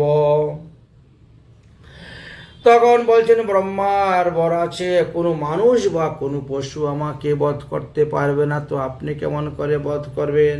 বলেন, দেখো তো, তুমি আমাকে না মানুষ বলতে পারবে, না পশু বলতে পারবে, অর্ধ মানুষ অর্ধ নর, তাই তোমাকে আমি বধ করব। বলছেন, তথাপিও আপনি আমাকে বধ করতে পারবেন না, কারণ ব্রহ্মার সৃষ্টি কোনো প্রাণীর হাতে আমার মৃত্যু হইবে না, তো আপনি কেমন করে আমাকে বধ করবেন? ভগবান বললেন, আমি ব্রহ্মার সৃষ্টি প্রাণী নই, আমি কত শত ব্রহ্মাকে সৃষ্টি করে থাকি। এই সমস্ত ব্রহ্মার বরকে সম্মান রক্ষার জন্য এতক্ষণ ধরে আমি অপেক্ষা করেছি, তাই ব্রহ্মার সমস্ত বাক্যকে সত্য রক্ষা করেছি, এখন আমি তোমাকে বধ করব। বলেই 2 হাতের নখ ঢুকিয়ে দিলেন, বক্ষ বিদার্ণ করলেন, আর হিরণ্যকশিপু মারা গেলেন, বধ হয়ে গেলেন। তৎক্ষণাৎ স্বর্গ হইতে ভগবানের উপরে পুষ্পবৃষ্টি করতে লাগিলেন।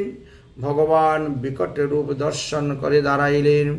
লক্ষ্মী দেবী সাহা দর্শন করে সম্মুখে যেতে সাহস পেলেন না, তখন সেখানে ব্রহ্মা, রুদ্র, ইন্দ্রাদি দেবগণ, ঋষিগণ, পিতৃগণ, সিদ্ধগণ, বিদ্যাধরগণ, নাগগণ, মনুগণ, প্রজাপতিগণ, কিঙ্করগণ, বিষ্ণু পার্ষদগণ সকলে আসিয়া উপস্থিত হইলেন এবং দূর হইতে নৃসিংহ ভগবানের মূর্তি দর্শন করিয়া সবাই স্তম্ভন স্তুতি করিতে লাগিলেন, প্রণাম করলেন, পুষ্পাঞ্জলি প্রদান করলেন, স্তব স্তুতি করতে লাগিলেন। তারপর তথাপিও নৃসিংহদেবের ক্রোধ আর শান্ত হচ্ছে না।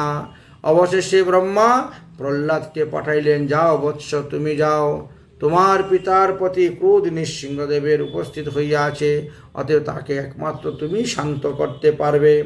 প্রহ্লাদ তখন ব্রহ্মার বাক্যকে শিরোধার্য করিয়া তিনি ধীরে ধীরে নৃসিংহ ভগবানের কাছে গিয়ে উপস্থিত হইলেন। নৃসিংহদেবকে স্তোত্রাঞ্জলি তথে প্রণাম এবং স্তুতি পাঠ করতে শুরু করলেন। বালক প্রহ্লাদকে চরণতলে নিপতিত দেখিয়া নৃসিংহ ভগবানের দয়া উপস্থিত হল এবং তিনি স্কর্পস্য দ্বারা প্রহ্লাদের সমস্ত অমঙ্গল দূরভূত করে দিয়া তাকে তত্ত্বজ্ঞান প্রদান করিলেন। তৎক্ষণাৎ প্রহ্লাদ প্রেমে গদগদ হইয়া একাগ্রত চিত্তে নৃসিংহ ভগবানের স্তুতি করিতে লাগিলেন। ভগবান নৃসিংহদেব প্রহ্লাদের স্তুতিতে সন্তুষ্ট হয়ে বললেন, তুমি আমার কাছে বর চাও। প্রহ্লাদ তখন বর চাইলেন, আমার মনের মধ্যে যেন কোনো কামের বীজ না থাকে, আমার কাম বীজ নষ্ট করে দাও। অর্থাৎ আমার মনের মধ্যে চাওয়া পাওয়ার মতন কোনো বাসনা যেন নাহি থাকে, সেইটাকে বিনাশ করে দাও। ভগবান বললেন, তথাস্তু। তারপর বললেন, আমার পিতাজি আপনাকে শত্রুভাবে এত গালিগালাজ করেছেন, এত অপরাধ হয়েছে, আমার পিতার সমস্ত অপরাধ ক্ষমা করে দাও, তাকে মুক্ত করে দাও। ভগবান বলছেন, তথাস্তু। তোমার মতো পুত্র যার বংশে জন্মগ্রহণ করছে, সে তো শতকুল উদ্ধার হয়ে যায়, চিন্তা করিও না।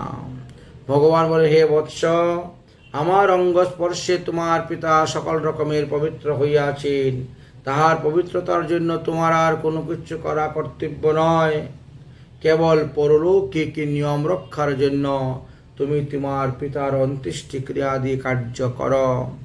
পুত্র কর্তৃক শ্রাদ্ধাদি করিতে হয়, এটা বিধান আছে, করিবে। তুমি আমার শ্রেষ্ঠ ভক্ত, তোমার ন্যায় আমার একান্ত ভক্তগণ ইহলোকে বা পরলোকের জন্য কখনো কোনো কিছু ভোগবিলাস তারা প্রার্থনা করে না। তথাপিও তুমি আমাকে বর চাচ্ছ আমার কাছে, তাই আমি সন্তুষ্ট হয়ে তোমাকে বর প্রদান করলাম। তুমি 1 মন্বন্তর কাল পর্যন্ত ইহলোকে দৈত্যেশ্বর হইয়া ভোগৈশ্বর্য ভোগ করিবে। তুমি যখন এই দৈত্যরাজকুলে জন্মগ্রহণ করিয়াছ, তখন তো এই কুল পবিত্র করিয়াছ। তোমার গুণে তোমার পিতার 21 পুরুষের সহিত পবিত্র হইয়াছেন, অর্থাৎ তারা উদ্ধার হয়ে গিয়েছেন। আজ থেকে আমি বললাম প্রতিজ্ঞা করে, তোমার বংশের কাউকে আমি আর কোনোদিন বধ করব না।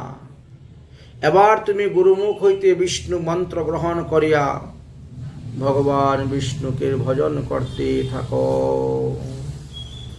হে বৎস, এখন তুমি তোমার পিতার রাজ্যে অধিষ্ঠিত হও, অবস্থান করো, আমি তোমাকে অভিষেক করাইব। এই বলে ভগবান সেখান থেকে অন্তর্ধান হলেন এবং নবদ্বীপে গিয়ে উপস্থিত হলেন। নবদ্বীপের মধ্যদ্বীপ নামে দ্বীপ আছে, সেখানে অলকনন্দা নামক গঙ্গা প্রবাহিত হইতেন। ভগবান নৃসিংহদেব সেইখানে গিয়ে হাত পা ধুইলেন, স্নান করলেন। এই অসুরকে বধ করেছেন, অসুরের গায়ে রক্ত লেগেছিল, তাই সেখানে স্নান করলেন, হাত পা ধুইলেন, তারপরে বিশ্রাম করলেন। আজ অবধি আমরা যারা নয়দ্বীপ পরিক্রমা করতে যাই, নৃসিংহতলা নামে একটি তলা আছে, সেইখানে আমরা অবস্থান করে বিশ্রাম করে থাকি। যাই হোক, অতঃপর ভগবান আসলেন, প্রহ্লাদকে অভিষিক্ত করাইলেন। ব্রহ্মা, বিষ্ণু, মহেশ্বর আদি সবাই আসলেন। ব্রহ্মাকে ভগবান বিষ্ণু বললেন, হে কমললোচনে, অসুরগণকে তুমি এইভাবে আর কখনো বর প্রদান করিও না। ব্রহ্মা তখন লজ্জিত হয়ে নতমস্তকে ভগবানকে প্রণাম করলেন। শ্রীহরির পূজা করলেন। নৃসিংহ ভগবান তখন সেখান থেকে পুনরায় অন্তর্ধান হয়ে চলে গেলেন। এইভাবে আমরা নৃসিংহ দেবের আবির্ভাব, নৃসিংহদেবের মহিমা এবং প্রহ্লাদ চরিত্রের কথা কিঞ্চিৎ আমরা আস্বাদন করলাম। আজকের মতন প্রহ্লাদ চরিত্র, নৃসিংহদেবের আবির্ভাবের কথা আমরা এখানেই বিশ্রাম দিচ্ছি। জয় জয় শ্রী রাধেশ্যাম। নমস্তে নরসিংহায় প্রহ্লাদাল্লাদদায়িনে হিরণ্যকৈশপো বংশ শিলাংটঙ্ক নস্খালয়ে ইতি নৃসিংহ পরতো নৃসিংহ যতো যতো যামি ততো নৃসিংহ বহির্নৃসিংহ হৃদয় নৃসিংহ নৃসিংহস্তু মা নৃসিংহমাদিতম শরণং প্রপদ্যে। যদক্ষরম পদবষ্টং মাত্র হীনশ্চ যদ্ভবেৎ তৎসর্বকামতাং দেবং প্রসিদ্ধং পরমেশ্বর। ওম সর্বভবন্তু সুখিনঃ সর্বে সন্তু নিরাময়া সর্বে ভদ্রাণি পশ্যন্তু মা কশ্চিৎ দুঃখভাগ্ ভবেৎ। ওম শান্তি ওম শান্তি ওম শান্তি। সুধী ভক্তবৃন্দগণ, আগামী কল্য 30 এপ্রিল 2026 খ্রিস্টাব্দ বৃহস্পতিবার শ্রী শ্রী নৃসিংহ জয়ন্তী ব্রত পড়েছে, অর্থাৎ 16ই বৈশাখ 1433 বঙ্গাব্দ বৃহস্পতিবার শ্রী শ্রী নৃসিংহ জয়ন্তী ব্রত পড়েছে। সবাই সন্ধ্যা সময় অভিষেক করাবেন। যাদের বিগ্রহ আছে বিগ্রহতে অভিষেক করাতে পারেন।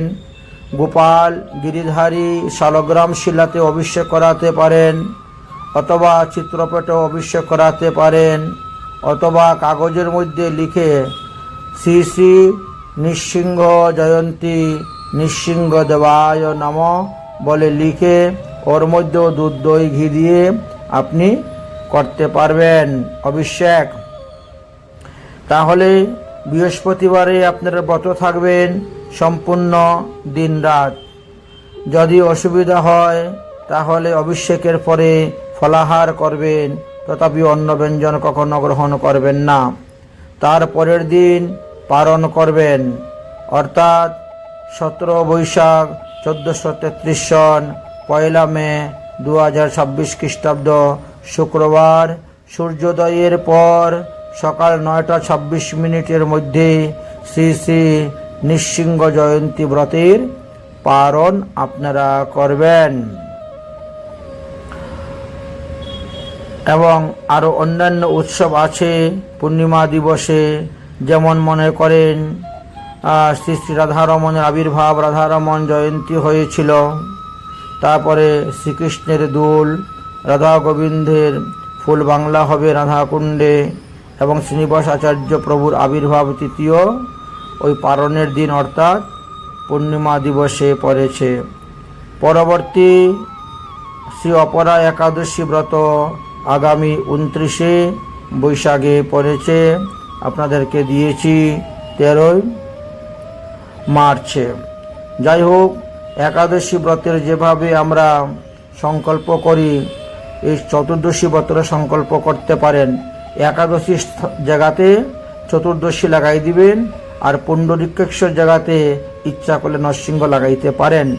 অর্থাৎ বলবেন চতুর্দশ্যাং নিরাহার স্থিতা আহম অপরে অন্যে ভুক্ষ্বামি নৃসিংহ দেব শরণং মে ভবশ্চ্যুত। এইভাবে সব মন্ত্রেরই ক্ষেত্রে সংকল্প আপনারা করতে পারেন সব ব্রতের। খালি ওই স্থানের মধ্যে যেদিন ব্রত করবেন সেই তিথিটা লাগিয়ে দিবেন, যার ব্রত করবেন তার নাম লাগিয়ে দিবেন, তাহলে সংকল্প মন্ত্র হয়ে যাচ্ছে। আর একাদশী ব্রতের পারণ্য মন্ত্র যেভাবে উচ্চারণ করি সেইভাবে নৃসিংহ দেবের ব্রতের পারণের মন্ত্রও সেইভাবেই হইবে।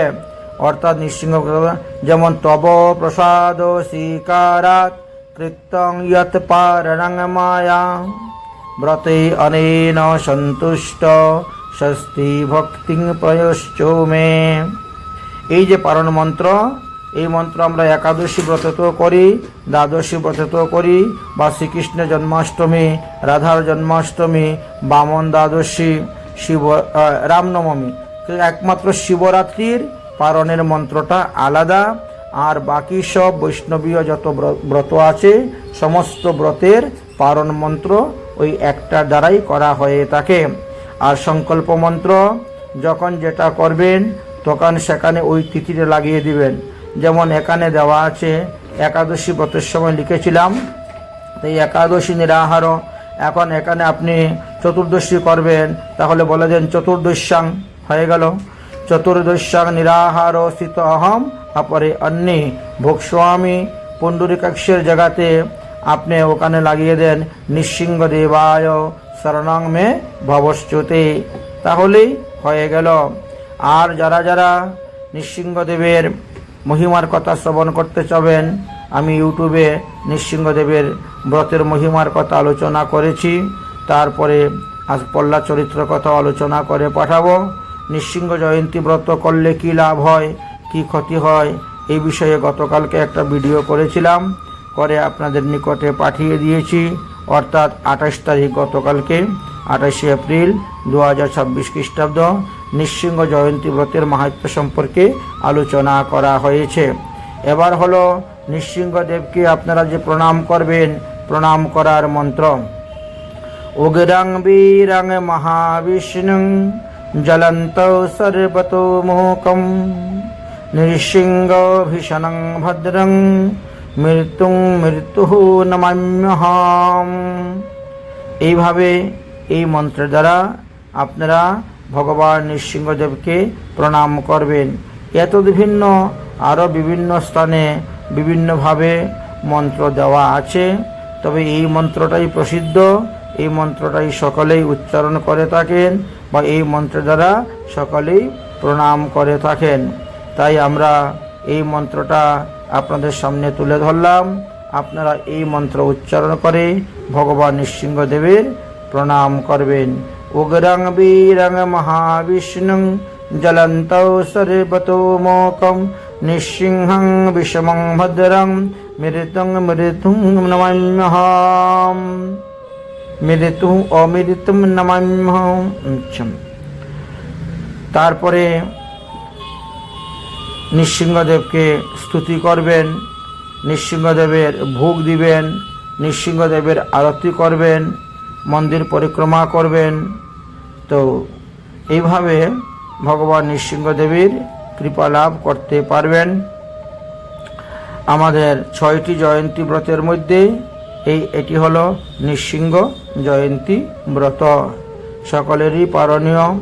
এবার অনেকেই নবগ্রহ শান্তির জন্য হোম যজ্ঞ আদি করে থাকেন বা মন্ত্র জপ করে থাকেন।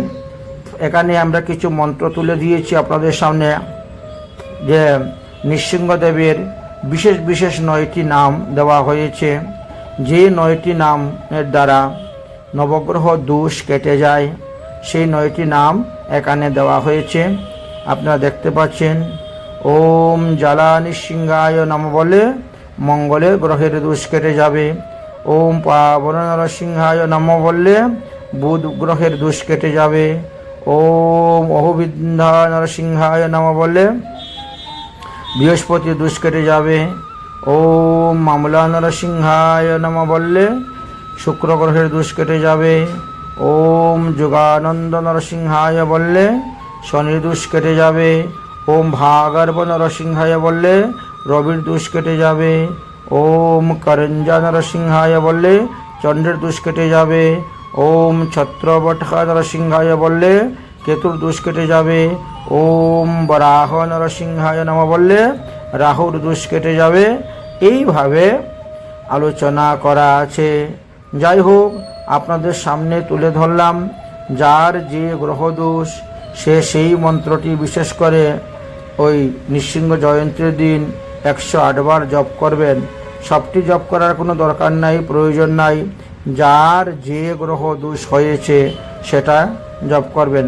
আর এতদ ভিন্ন আমরা গতকালকেও পাঠিয়ে দিয়েছি বা এর আগেও একবার পাঠিয়েছি নৃসিংহদেবের 108টা নাম।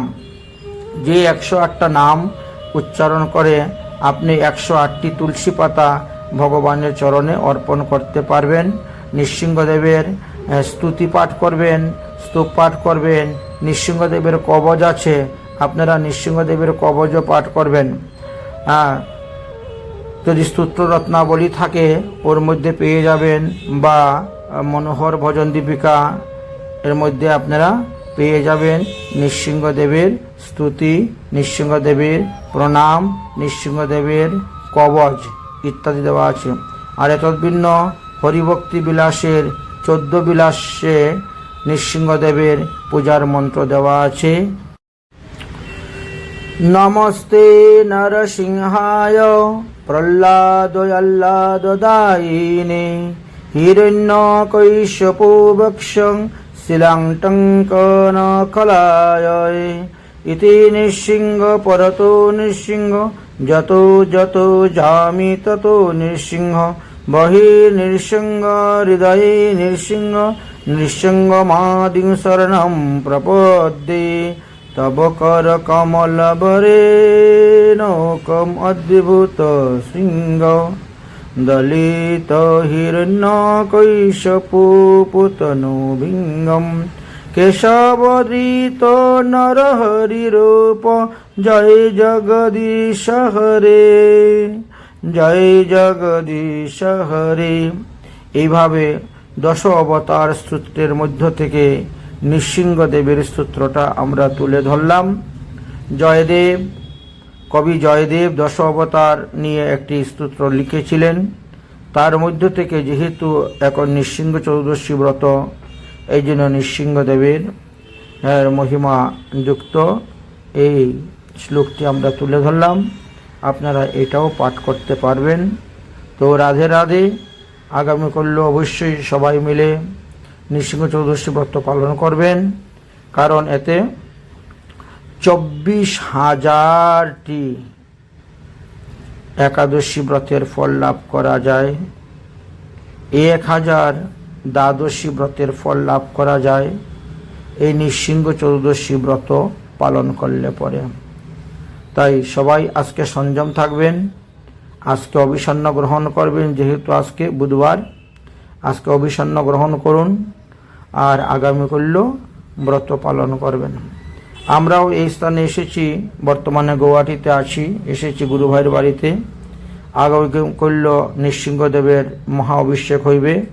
দুধ, দই, ঘৃত, মধু দিয়ে, ফলের রস, আখের রস ইত্যাদি গোময় গোমূত্র আনা হবে, ঘটস্থাপন হবে এবং অভিষেক মহা হোম যজ্ঞ আদিও করা হইবে। আমাদের যজ্ঞকুণ্ড তৈরি করা হবে এবং নৃসিংহ যজ্ঞ করা হবে। নৃসিংহ কবচ আগামী দিন জপ করা ভালো, বা ধারণ করাও ভালো, বা তৈরি করাও ভালো। রাধে রাধে। নিতাই গৌর হরি ও। নৃসিংহদেব কি জয়।